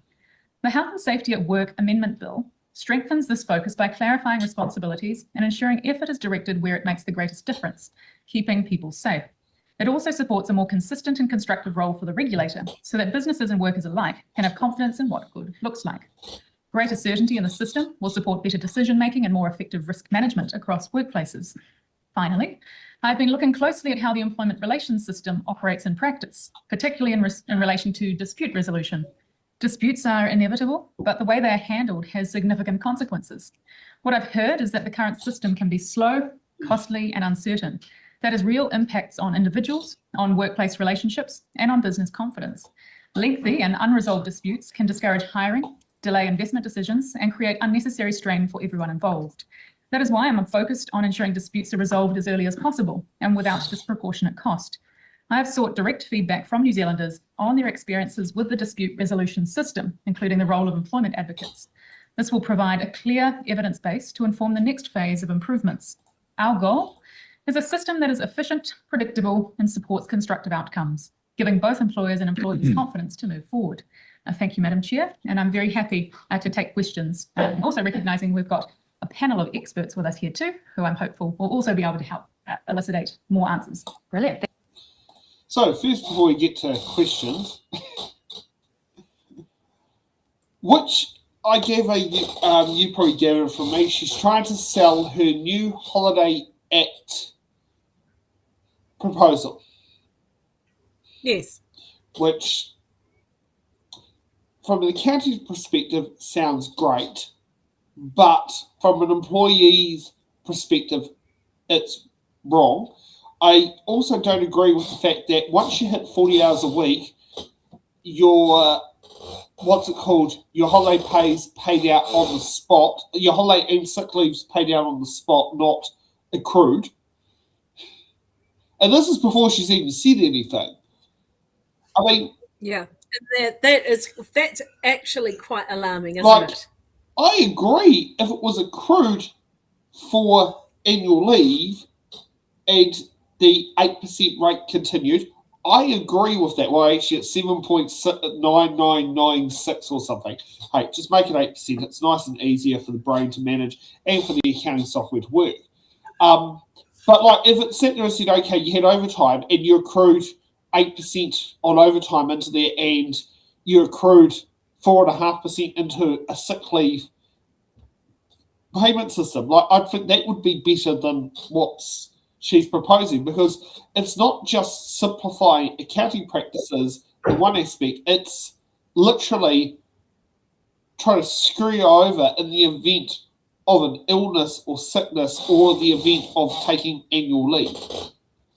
And also at the same time, it could be sold as time and a quarter when it's not really time and a quarter or something like that. Well, a time and an eighth. Oh. And the thing that bothers me about it is also encourages people to work over their 40 hours a week for the instant benefit that comes from it. And that people are already working so hard. Yeah. And it's not going to simplify the accounting. It's another complication in the HR. It's in the payments process. Yet another complication. Yeah. So it really hasn't solved the accounting aspect. Yeah. No. Okay. First question. Thank you very much, and that's very much been our approach so far. So we will. Our first question is from Tiano Tuio. Thank you, Minister. Thank you for that. Much I'm sure you're aware of the comments made by the White River families this morning on how quite bloody angry they are about this bill. And so I wanted to hear some of your reflections. And within that same interview, I did note the comments from the Institute of Safety Management spokesperson, Mike Hosman, who said that this is a dog's breakfast of a bill. And so there is, I hear your comments around making this clearer, etc., but it doesn't appear to be so. We took a different view than the committee in terms of this bill moving through the House. I think this bill will lead to more confusion. That is what they are saying out there in the sector. So what do you say about what's being said out there this morning in terms of? Well, thank you for the question. Look, in the time between getting from the GAC committee to here, I did have the chance to very briefly read some of the commentary this morning on RMZ. And I must admit, I am continually confused by what appears to be a disconnect between myself and the Pike River families, where I believe we actually have quite a lot of overlapping interest. And I'd reiterate what I mentioned in my meeting with them last year, that I do believe there is quite a lot of alignment. We are not changing a single regulation when it comes to mining. What we are doing is ensuring that for a lot of people out there who have been asking for clarity under the law, to actually be able to prioritize what it is that they need to do at work, which is to focus on critical risks. Now, whether you are a big company or a small company, the requirement under the law will be focus on what will lead to critical risks, the things that will lead to death, serious injury, and illness, and prioritize those. The critical risk test builds on the existing approach to risk management that happens under the current law. As PCBUs already do, they identify all workplace hazards that could give rise to health and safety risks. But what we know, when I've been out there talking to people in a variety of sectors, there is confusion as to what they should actually be doing, because that's so broad. And now anybody who's been involved in leadership, and I'm sure there are a couple in this room, you know that when you're involved in business, there's so much that you have to do and you have to prioritize. And when it comes to health and safety, we haven't been asking people before to prioritize. We've been asking them to manage everything. But if you did that across all business systems and said, just manage everything, don't prioritize what it is that you actually want to achieve today, this week, next month, next fortnight, you wouldn't get anywhere. So we're asking all businesses, no matter what size they are, prioritize all the actions that will lead to death, serious injury, and illness. So I don't believe there is actually this this disconnect that I'm picking up on. I think there is quite a lot of alignment. I'm just sorry that's not coming across in the media. So what is your answer to Mike Hosman, who works in this area from the Institute of Safety, Institute of Safety Management, when he did call it a dog's breakfast, and his concerns that actually most of the injuries are 24% are within small businesses. I mean, I hear you talking about clarity, and I hear you talking about the lack of confusion, but straight out the gate, this is leading to more confusion. And my concern is when you're going to have a work site where people are going to have to grapple whether they're putting within the definition or not within the definition, you've got multiple businesses in one spot, it is going to lead to confusion. And I don't see anything in your work program which will be able to actually rectify this. Well, I tend to disagree with a member, but I'd make a few comments. Look, there is a range of views within the business community and within people who deal with health and safety on the ground. I would simply look at some alternative views. So if I take the health and safety reform survey that SiteSafe did last year, which is looking at not just big business, but small guys, people based in construction, importantly as well. They went out to their 6,000 members and to people involved with SiteSafe and asked them what it is that they thought of with these reforms. What is it that they actually want? Now, 85% of respondents agreed that there needed to be more focus on critical risks. 95% agreed that respondents agreed that there should be clearer guidance available. That is also a focus that we've been asking from WorkSafe. So we're making a prioritisation within the law on critical risks. We've asked WorkSafe to prioritise guidance. 95% of those respondents agreed that there should be more use of approved codes of practice. Once again, within this law, we're shoring that up. And WorkSafe are currently undergoing pilots when it comes to industry-led approved codes of practice, which will be welcomed by people in that community. They also believed that 69% believed that the WorkSafe enforcement operating model should change. And I tend to agree, which is why the bill, as well as what we've done operationally within WorkSafe, has changed to allow people more access to guidance before we go straight to the stick. Providing the carrot before the stick, as well as 59% of these respondents agreeing that small, low-risk businesses should have fewer obligations under the law. And I tend to agree, because for small, lower-risk businesses, they don't have that same risk of harm, of actions that will lead to death, serious injury, and illness that a large, complex, risky organisation would have. And so I would suggest that there are a lot of different views within the sector, and this is quite supported by small businesses in particular, as well as low-risk businesses. But that our focus here for all of us should be on how do we ensure that people are coming home to their families at the end of each workday. And we know that too many people are dying at work, too many people are being seriously injured. But once again, coming back to that prioritisation question, if we ask all people to do all things and it's not clear, no one is going to know what it is that they need. So in the absence of true clear guidance of these approved codes of practice of WorkSafe prioritising guidance, there's been an industry born out of health and safety consultants. Now, I am not surprised that people who get paid a lot of money to provide companies with health and safety advice might be against these reforms, because the idea behind the reform is that people don't need to ask for as much expensive advice. I take exception that people who are in that sector are just doing it for the money. I don't think that's an appropriate assertion, Minister. And if I continue with, if I can ask a couple more subs, just around the non-critical stuff, you started talking about non-critical risk. What about the criticisms that this is going to shift the burden to already loaded ACCs? And so we have had ACC come out and say, well, actually, the bill itself, from their perspective, is fit for purpose. This will actually shift that responsibility to some of it to ACC, and actually the taxpayer is going to have to foot the bill when as opposed to small businesses actually upping their game and making sure that they do the work that is necessary to make sure that workers are safe. I disagree that that will be a result of this reform. Look, I don't have any particular statistic because I do understand that it is near impossible to try and model what the effects on ACC would be from this reform. And if I walk you through just a couple of... 3.6 billion at the moment for musculoskeletal. Sorry, did you want the answer, Tiana? Thank you. So if I walk you through a couple of scenarios that could play out, you have the issue here of if it works as intended, there will be actually fewer people who would need ACC help for very serious injuries. And we know that the cost to ACC for people being off work for a substantive amount of time for very serious complicated injuries is a substantial cost. Now, if we have people focusing on the critical risks, as we've been intending, if we have the guidance coming out from WorkSafe so businesses know what they need to do, as well as WorkSafe also upping their inspector capability, which they are doing for some of our high-risk areas, and we're asking them to focus on those high-risk issues and areas of agriculture, construction, manufacturing, and they are proactively going out and investigating those areas currently under my direction and under the good work of the chief executive sitting here to my left.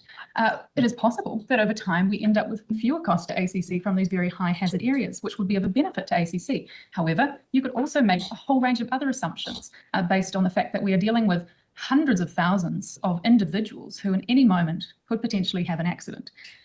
I have been given an understanding from my officials that it is near impossible to try and model that.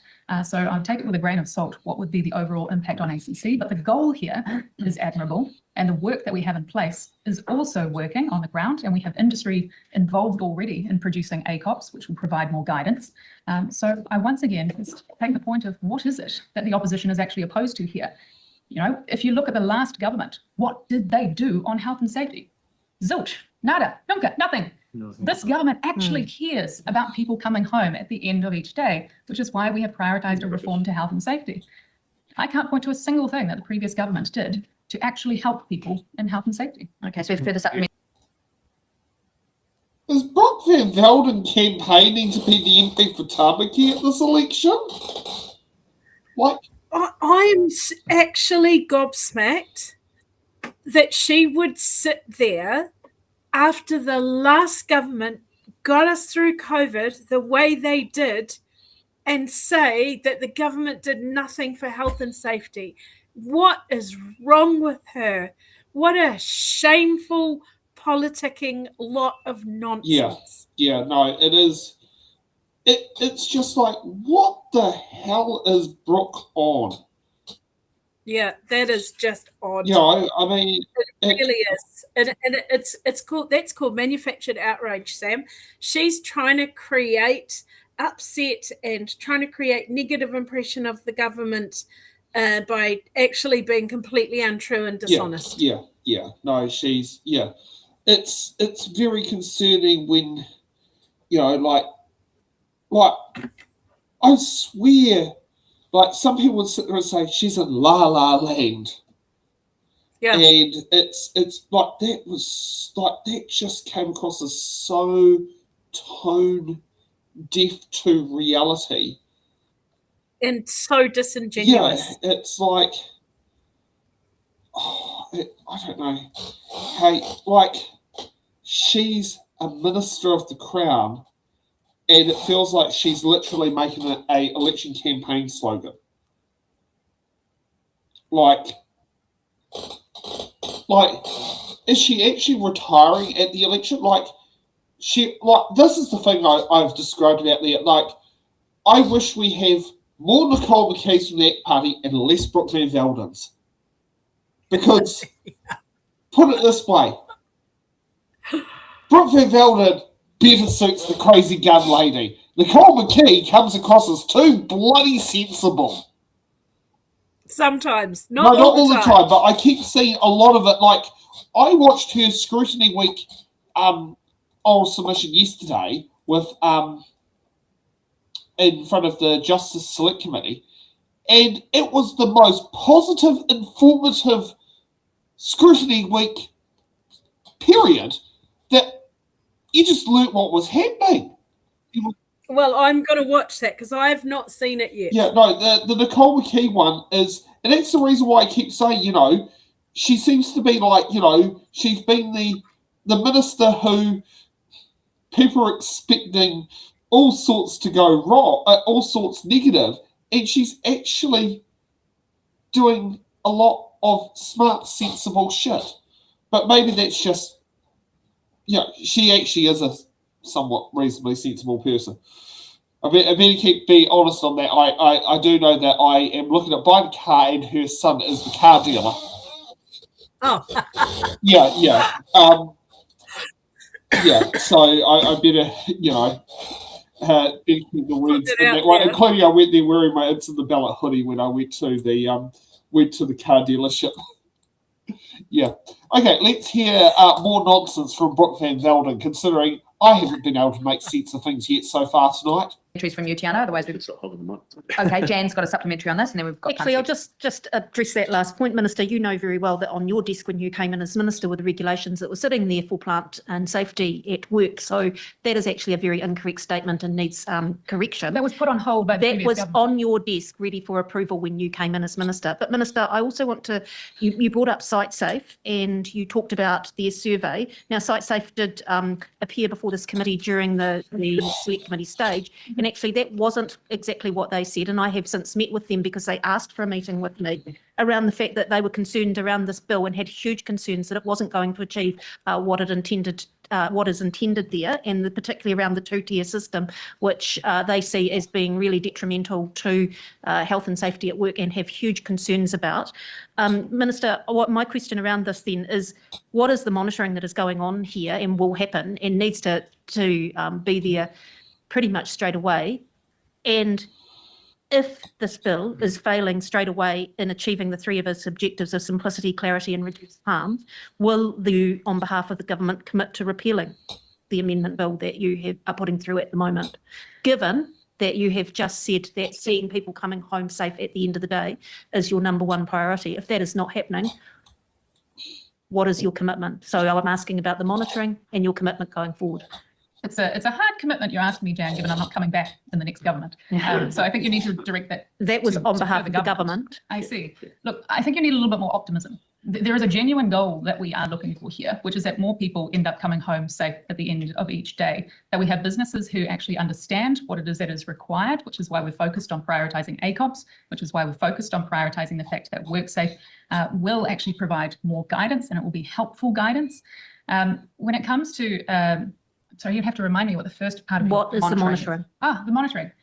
Yes, so I can always pass over to our Chief Executive for WorkSafe when it comes to what activities they'll be doing on the ground. There is one area in particular that I'm very keen on monitoring, which is the area which I know we haven't been meeting as a current target, which is the guidance that people on the ground actually find useful from WorkSafe. I'm very hopeful that this will improve over time, but I believe that we're in alignment on this front, but very happy for Sharon to talk further about that area of work. Yeah, certainly. So look, we looked to a few different lead indicators where we looked at the effectiveness of our efforts, on the ground with PCBUs, and lead indicators that we can actually see if we're making the shift. So one of the ones we look at are, did businesses make a change after we were out with them? We know that 95% of businesses do make a change at the moment, where we've recommended and talked to them about that. And we also know that 73% say that we helped them, 72%, sorry, say that we helped them find practical ways to lift health and safety in their business. We also look at the tone, I guess, of our inspectorate visits. Are they engaging and are they collegial? And we know that 86% of people that we visit and have an assessment with say that they're satisfied.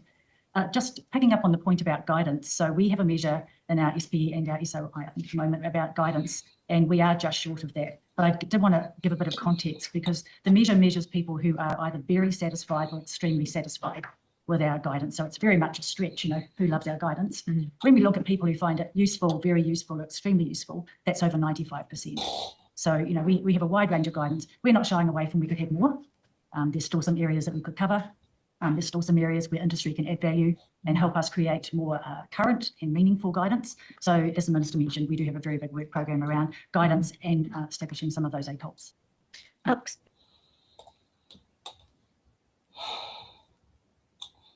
Does this seem to be very contradictory on what she's saying? Oh, it totally does. Oh, Jan Tonetti, what a superstar. Hey, what a superstar. I love that. Like if there's a thing to be called out and Jan Tonetti is anywhere around, she is fearless and she will call it out. Yeah.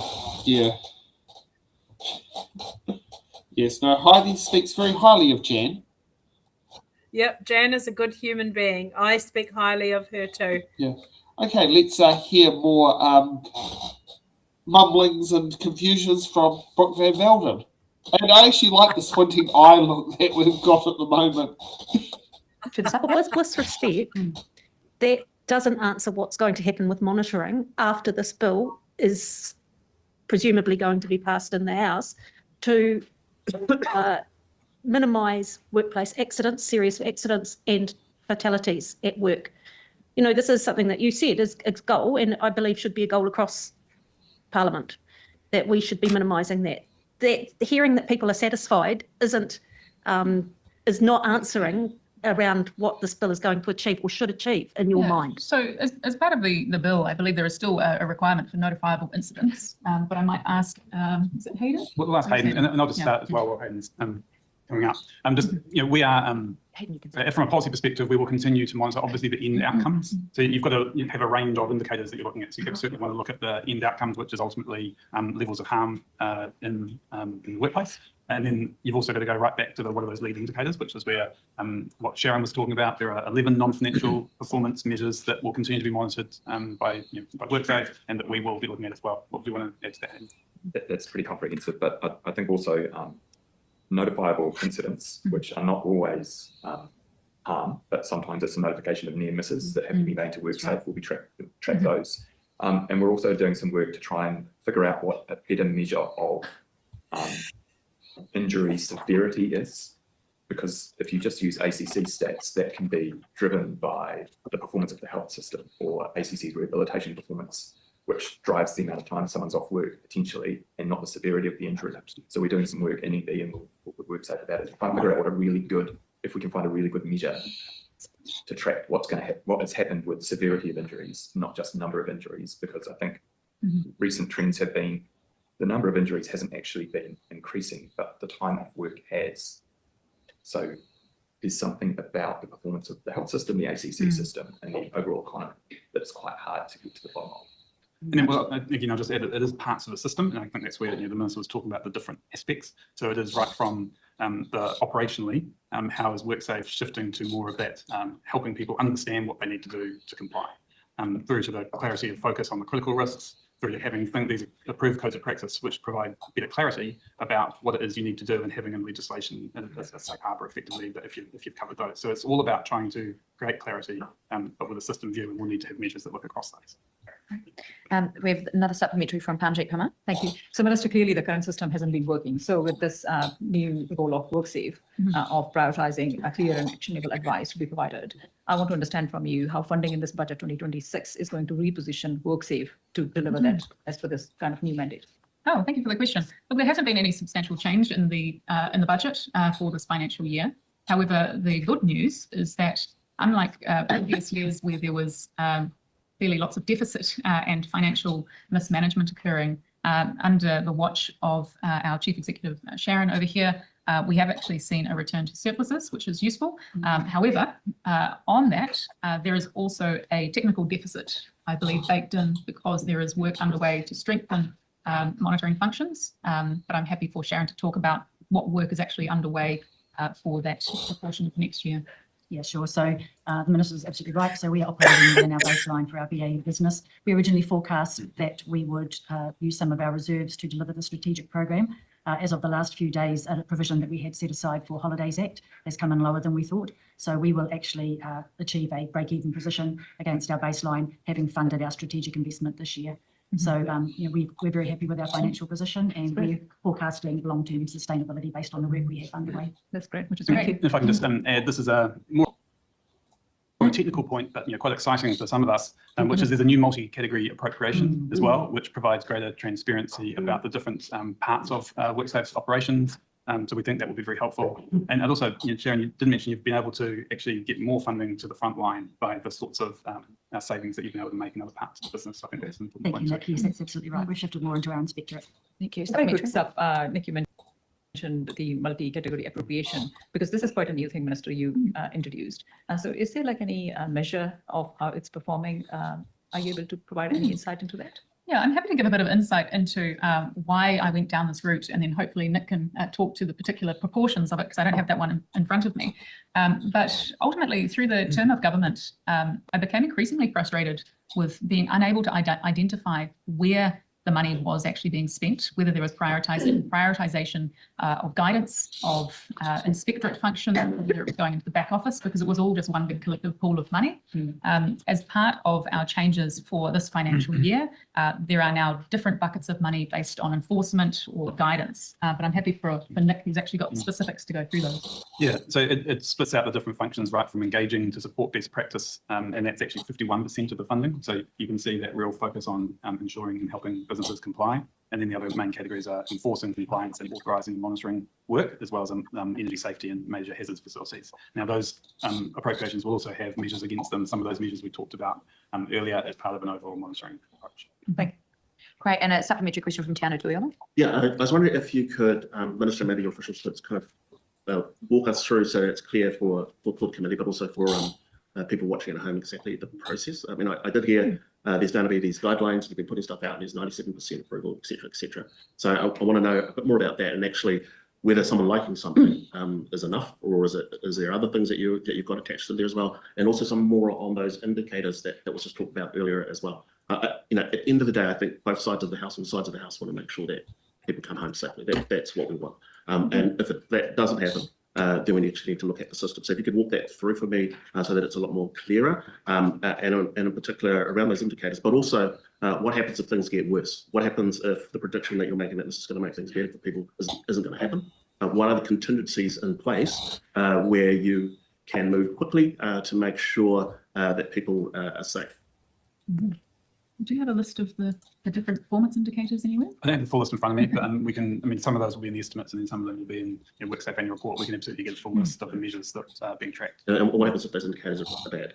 So what's the, does this multi-category appropriation going to kick in and you're going to be able to fund more frontline inspectors or something? Yeah, I kind of want the process spelled out so that it gives the committee comfort that this has been thought through, and also comfort for people at home. Sure. I mean, I can talk to that operationally. So Nick's right, we have all the measures and our outcomes framework set out in our accountability documents. So you'll see those there. And the system measures, of course, belong to all of us. We're part of a much broader system. And so when we look at long-term fatality and serious harm rates, we are obviously a big part of that, but so are businesses and employers, et cetera, and other players in the health and safety system. So I'll sort of start by talking about how the results have gone over the last few years, and then talk about how that works in play if we're seeing some shifts. So we're seeing over the last 10 years, fatalities have come down 30%, and serious non-fatal injuries come down 20%. So we know that as a country, we are trending very well and consistently in the right direction. If we see any variation happen in our data, we have an intervention design team that would look at that, see what's shifting. Typically, it happens over time. So we see what's shifting, we work with industry to understand the cause, and we will have an intervention. We might target our assessments in that industry for a short time. And you'll see some of the forestry harm rates are an excellent example over the last 10 years, where the whole industry, led by some really strong industry players like Beaker and Fisk, have joined up with workers and businesses and WorkSafe, and we've had a continual program to bring down harm in that area. So where we see something that's not working as well as it could, if we see something that's where the trend is changing, we work alongside industry, and it becomes part of our day-to-day operation. And obviously, this is part of the policy function as well, is to be monitoring the classic problem definition. So we're looking for where there are issues, monitoring those those sectors and what the trends are by sector, and whether that means there's more effort needed in a particular area, whether that's operationally or whether there's something needed from a policy perspective. Yeah, but just sorry, Brooke. I got sick and tired of every time you think you're about to sit there and hit stop and someone keeps saying something useful.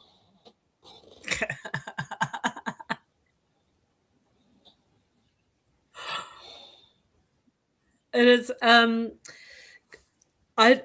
don't think I'm going to be sad when she doesn't come back next time.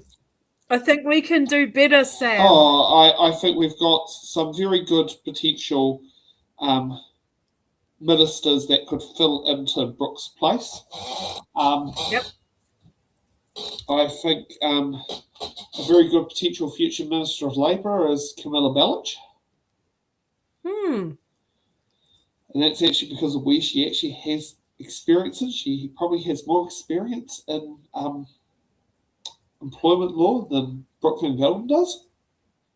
Wouldn't it be lovely to see people put in roles as ministers in their areas of expertise? Well, we did have this where it was doctor versus doctor for a while, but then they shafted they changed it from doctor versus big teller and made the doctor become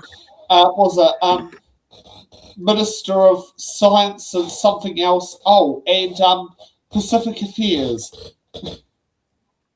Oh my god! And you can picture which MPs I'm talking about there. Oh yes, all too well. Yeah. Let's see what more comes from Brooke. Adding to that as well, I was just recently in Singapore meeting up with my counterparts Nice. who deal with health and safety law over there. And I also put to them the same issue of, are there any particular measures that you can track over time? And the answer came back is, it's actually far too complicated to have one particular measure to point to, but really it comes down to individual industry-led areas of work and the particular measures that they determine for their own industry groups, which I also believe, which is why we've gone down the route of having industry-led ACOPs, because ultimately you can have as much input from government as you want, but it has to be led from on-the-ground culture change.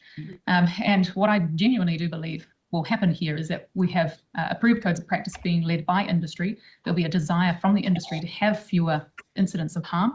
There'll be more guidance provided through those industry groups to people, as well as from WorkSafe, about what it is that people need to do to comply with the law, but that compliance is actually linked to minimising harm. It's not just complying to tick a box. It is genuinely about reducing harm. And I think that we've got to get away from this pessimistic mindset that everything is going to be dreadful. The law, as it stands, allows for more industry participation. It allows for more union, as well as worker, as well as business groups being involved in setting what those on-the-ground standards will be, which means it's not being set from the top, it's being set from the ground level, and will therefore have more participation rates. Thank you. Supplementary question from Vanessa. Thank you, Chair, and thank you, Minister. I appreciate the involvement of the industries and the ACOPs and that way of thinking, and also the guidance being issued. The balance would be the requirement for inspectorate and to have, if you like, the consequences for not following. Can you assure us and the public that that function of WorkSafe is still going to be there and will be supported and well resourced? Absolutely, absolutely. Look, under this term of government, there's the highest number of inspectors ever. This is, I understand, targeted to increase from here as well, because there has been a real focus on making sure that we have not just a number of inspectors, but also highly capable inspectors as well. So there's been a push to making sure that they have more on-the-ground training under this watch of this government. But aside from that, it's really important that we do have enforcement measures as well, because what this government is really pointing to is we do need to work in good faith with business and with workers, that when they are genuinely saying they don't know what it is that they need to do to comply, we help them. We provide the guidance documents. Industry provide the approved codes of practice. There is help on the ground, but we don't assume bad faith. But where there is genuine negligence, that should be enforced. It absolutely should be enforced, because we don't want people getting away with not caring about health and safety. It is important. Health and safety is important. Genuine negligence will be enforced. But we have to have the idea or the presumption of good faith at the start, not that everybody is negligent and a bad faith actor. We have a supplementary from Jan Tanetti. Thank you. What do you rate with Vanessa's one before we get to a very interesting supplementary that is probably going to sit there and shake the nerves out of the minister? What do you think? Feels a bit Patsy, but not Patsy. I don't really know. I mean, every time I think of Vanessa Wienick, I think of doctor that used to be a Labour supporter that became a national MP. I really don't know. I can't wait to hear what Jen has to say. Oh, let's get to Jan. Just going back to Sharon, what you said about workplace deaths, your website was down when I was looking up this. And so I want to ask a retrospective question to then look at going forward. How many workplace deaths occurred in 2025? Because I couldn't find that with your website. I think it's still provisional. I don't think we have that number confirmed yet because we need to run through an investigation often to finalise that number. So the numbers you've seen there are the latest confirmed numbers. Going to look backwards and make sure that's right. That would align with what I have to. Yeah. Okay. So Minister, to you then, are you confident that the numbers that are being reported around workplace deaths are comprehensive, inclusive of everything? I've never been given any pause for thought in terms of the factual inaccuracy of the numbers. So the concern that I have is, does that cover things like work-related suicide? That would be a question for our technical experts. Do we have someone who? I don't know the answer to that. No, it doesn't. There we go. Oh, we've got someone from the audience. Would only really be where that has been a very clear finding, and usually as part of a coronial finding, where we would expect absolute certainty that it was a suicide that had arisen from purely from work causes. We have looked at the proportion of suicides that are likely to be work related, but to get to that point of being able to definitively count it in our deaths, we have not yet. It's not completely off the table, but it's very rare that they do make it onto our count of fatalities. So does it include all work-related deaths occurring on the road? Where we've worked through whether it was arising from the action of the business, yes, it does. But it sounds like it's actually not as simple as it sounds. Sometimes, there's a large truck, and whether the truck has caused the accident as opposed to just being the thing that a member of the public, crossed the line into. So we do have to really look into the details of each incident. So it sounds like there's a bit of work to be done there because it doesn't sound comprehensive. It includes It everything. is comprehensive. So we have standard measures that we measure year on year, so they're definitely comparable.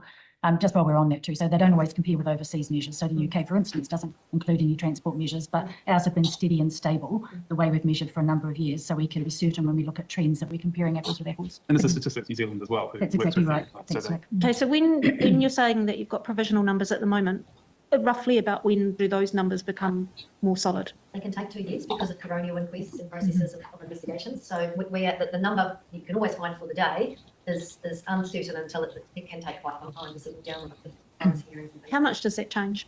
It would be in minuscule numbers, 1 or 2. So that's why I think that the trend data is better to look at in a longitudinal, because the numbers that they're high and they're tragedies, but they are actually a reasonably small number, and 1 or 2 can make quite a difference. The only reason I'm asking is that going back to that question that I asked about monitoring, like when are we going to have solid evidence of whether the bill is making a difference or not? And that's a rhetorical question. It's just that's the whole reason we need that data. And going back to the fact of when does the government decide that this isn't working? Well, I think the technical answer to your question, then coming off the back of the technical answers we've already had, is if the bill comes into force at the end of this year, which I understand is on track, and you have potentially 2 years for things to be currently concluded. It sounds like the first real indicator would be probably in the year before the election, would be the first truly accurate statistical point in time. So that sounds like your first very clear measure. I would say, though, we have an enforcement steering panel that reviews every fatality and serious harm. It comes through a centralised committee with independent members. And so we would get an early view if we thought a trend was building up through that committee. Yeah. Can I just again a little more optimism? Can I just say I wasn't. I gather that was a different person speaking, but yes, that's a very good question from Jan. How many deaths are treated? How many car accident deaths are treated as work related? Because that actually becomes quite interesting. Because if it's a work related death, ACC pays for the funeral. Yes. Well, that's interesting. That and then motorcycle and push bike couriers. Yes. Motor vehicle, like car, motor vehicle, truck. Yep. Forklift, train, and then there is those suicides. That is a really interesting question. And where's the data? Where's the data, Brooke? Where's the data, Brooke? it will be ready before election 2029. Yep, because actually I think that if we were looking at some of the data that I would really like to see at the moment, I think would highlight the sense of hopelessness and loss of something to be hopeful that so many of the people in this country are experiencing at the moment. It is really tough to be optimistic in Aotearoa, New Zealand. Oh, yeah. I mean, I'm scared of whether to book venues for It's in the Ballot this year. Yeah. Because of what happened last year with the constant... Councils should be funding it, but no one seems to be doing that. Well, no, there's no money. And now councils have got to spend all of this money that they didn't budget for, and they get no assistance for, on getting on trying to create relationships with their neighbours, whether the neighbours want them or not. Oh gosh, yes, that's a very interesting way to look at it. Yep. So there's even less money around, and the cost of using any council services is going up because of rates capping. So council can't increase the rates to spread the cost of everything over the entire district. So it has to now increase the cost of user pays, which will reduce the amount of users and increase the cost of those that are using it. The whole system's just a bit broken. Yeah, exactly. I mean, just the way councils are funded and... Yep. Yeah. Sorry to go back to that. Yeah, let's see what more comes from Brooke. Until you mentioned the word bill, Jan, I wasn't overly confident we were still on the same primary with our various supplementaries. But in saying that, I do have a couple of supplementaries further on this line of questioning, which was around provision for the management of the bill in the budget. We've got a supplementary from Grant McCallum and then from Te Anau Tuiono, and then we move on to another primary from you, Te Anau, straight after that. Thank you, Madam Chair. Well, it's kind of following on with the conversation. The whole okay. We're in the whole ACOP area, so that's why. Gee, Carl is still wearing that scarf that I saw him wearing when I was in the select committee, in that same select committee room, I think, last week on another bill. Because you've mentioned several times the importance of the approved codes of practice, which is, I think that's probably one thing that I fairly wide agreement is the potential to make a real difference. And as a small business owner, it's that uncertainty about what you actually have, what the expectations are, because it's been quite confusing. And so, I mean, what led you to put more emphasis on it? And I'm just curious too, why it wasn't of importance prior to your changes here in the current bill. Well, I tend to agree with you. I have been surprised at what has been a very broad, positive engagement with the idea of approved codes of practice. The difficulty has been, why have they not really taken precedent? And this came very to the fore when I first became a minister and met with people who had previously had engagements with previous governments, and they also didn't understand why approved codes of practice hadn't been prioritised. It was also part of the Pike River inquiry that we should have more approved codes of practice, and this is a government that is listening. That's the real answer to this challenge. We're a government that is listening and we're taking action. The real benefit of the approved codes of practice is that under the law, it will actually give people certainty of what it is that they need to do. Too often I hear that people don't know what they need to do. But when you have industry helping to guide what those practical examples on the ground are, rather than just having it set by WorkSafe as well, although I do acknowledge that WorkSafe will also have their own program of work, we will have far better consistency across sectors of what it is that they should be doing. Supplementary from Te Anau Tuiono. Yeah, it was just around a response around work-related suicide. And I was wondering I think the response was actually it has to be incredibly clear that that was the cause of it. And so with this bill, psychosocial harm has been legislated out effectively. And so I wanted to probe a bit further. What do you mean by clearly, right? Because people don't just wake up one day from one event and go, you know what, it's too much. It's actually a cumulative effect of sometimes years of issues. I'm talking about the psychosocial harm part of it. And so if the bill isn't dealing with that, and carving out small businesses in particular, where most workers are, that's an issue, right? Because people taking their lives because of work-related matters. It's a serious, serious issue. And if you're just going to deal with it when that happens, as opposed to putting stuff in to prevent it, then yeah. Yeah, so very quickly speaking to that one, my understanding, Tiano, and to all members of the committee, is that you have actually been provided quite a lot of help to understand this provision through the select committee. Insofar as that the note that I've received, given that your select committee report came out yesterday, actually said that psychosocial harms that are likely to result in death or serious physical harm are a critical risk. And with the time I had last night to read it, I did actually see it in the general report back from the select committee, that psychosocial harms are not carved out of the law. Not all of us supported that report. And on the technical bit, I mean, I actually wonder whether it would be better to provide the committee with just what the detailed technical definitions are. You know, Stats New Zealand do look over this. I mean, I don't know if you've got anything more you want to say, Kelly, but we could do that for the committee as well. Yeah, absolutely. We can get some information about how we go. So we go about our data is about making that determination about whether the fatality arose from the business or undertaking, and of course that there can be a range of different kind of causes behind it. Did you understand my question around cumulative effect, right? Absolutely. I mean, it could be someone might be dealing with issues for years. So, Absolutely. you know, I mean, ideally you want to sort it out as soon as it arises, not until something fatal happens. And so if you're just waiting for the fatality to happen, well, that's, I would say it's not good enough. Oh, absolutely. And the question asked was within the context of how we count fatalities. So that was absolutely when we were talking. The idea of work being traumatic and creating harm to people absolutely is part of the critical risk, as the Minister was just saying, that has been made very clear specifically in the amended bill, so that where work is harmful to somebody's well-being and themselves. Or Can you walk us through how you gonna pick someone up that is spiraling earlier in the piece? Can I just talk about employee relations rather than work safety duties here? Because if something's happened over a period of time, that doesn't fall within our read. You know, there are other steps that employees can and should take to address those matters before it gets to work safe standard. So what you're saying is that type of issue wouldn't be considered a work-related. No, I think what she's referring to is that the health and safety system doesn't work in a complete silo. You also have the Employment Relations Act, which also deals with just employer relations in general. And if someone is going through, years of severe bullying, that should be brought up with the employer through an employment relations process, rather than looking at the statistics at the end of fatalities based on health and safety law. But is it a relation? Is it a relation matter or actually health and safety matter? Well, then I think it's a health and safety matter. Well, like I said, they don't act in silos, which is why we have multiple pieces of legislation. However, this is dealing with health and safety.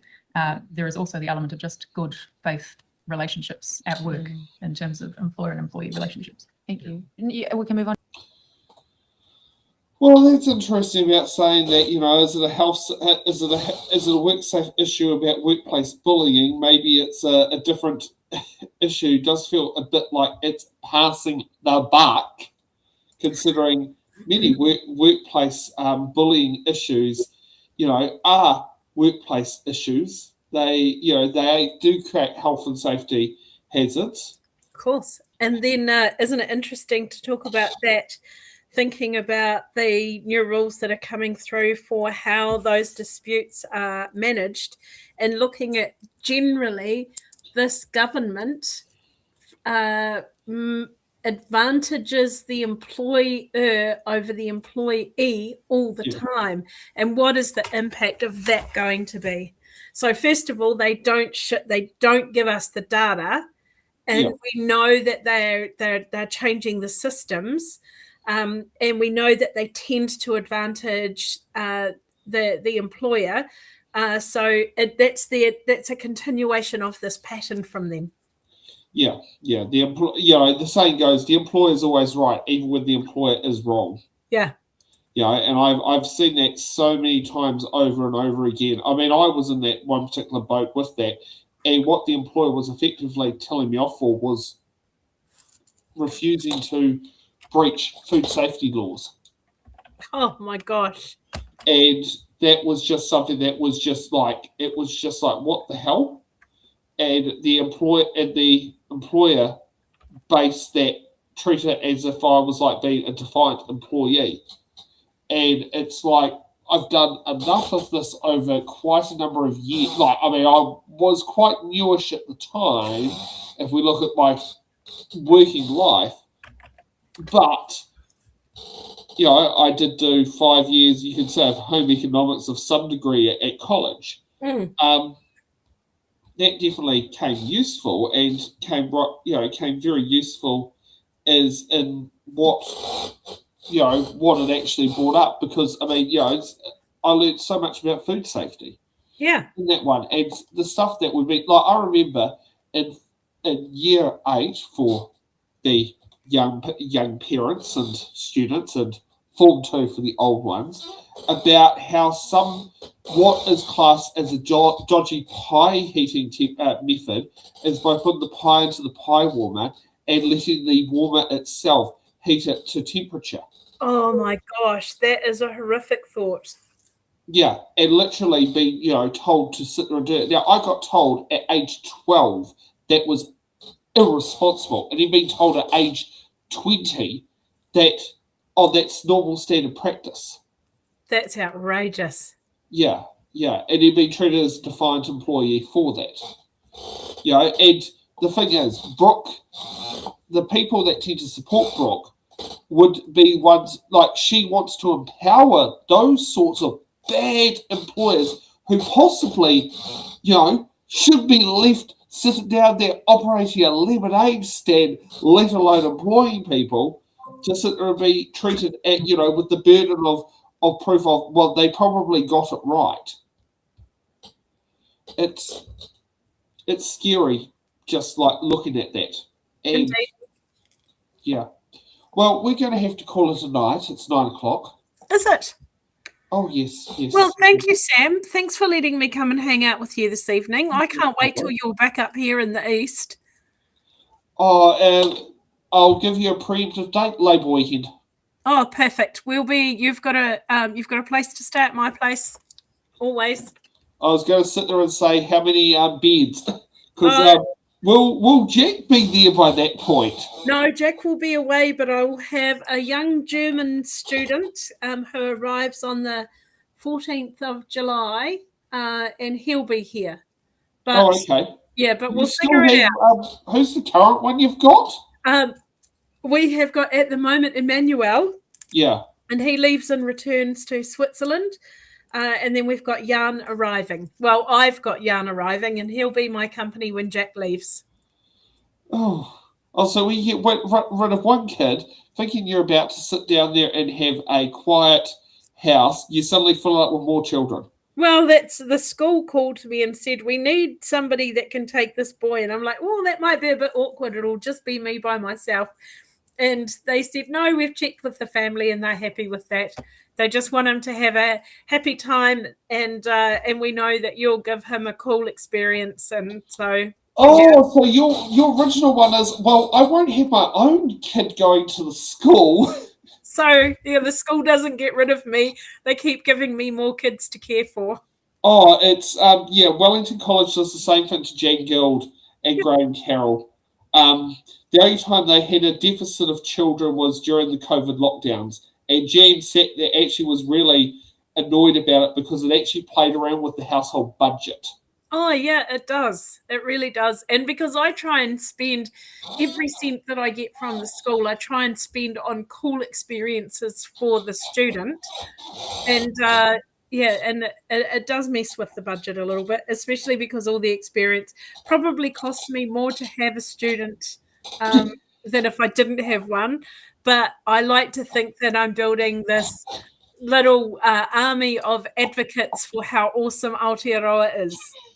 Well, and they get to go to Whakatane, which is a place that they probably, the average Joe blog, even in New Zealand, probably, doesn't even sit down there and go to. Exactly. Life on the beach, learning to surf, barbecues in the sunshine, and they get to meet my little dogs, and they get to meet Sam Summers from Wellington. Oh, that could be, yeah, well, fingers crossed. Yes, at some point we'll try to achieve that. Yes, please, Sam. Yeah. Even that, it's going to be a very awkward time of that time of year. Yeah. Okay. We'll see you guys all back tomorrow for more Scrutiny Week special, and have a good evening. Pomari. Thank you for watching the Order Paper, your express ticket to the New Zealand House of Representatives. Every episode, we unravel the complex world of legislation, debate, and democracy. From bills to select committees, we've got it all covered. From our team of political commentators who will dissect and explain what's happened so you can remain up to date on what's happened in the Aotearoa, New Zealand Parliament. To support our channel, you can become a Patreon member at patreon.com/It's in the Ballot. The Order Paper podcast is brought to you by It's in the Ballot Productions, live at 8 p.m. New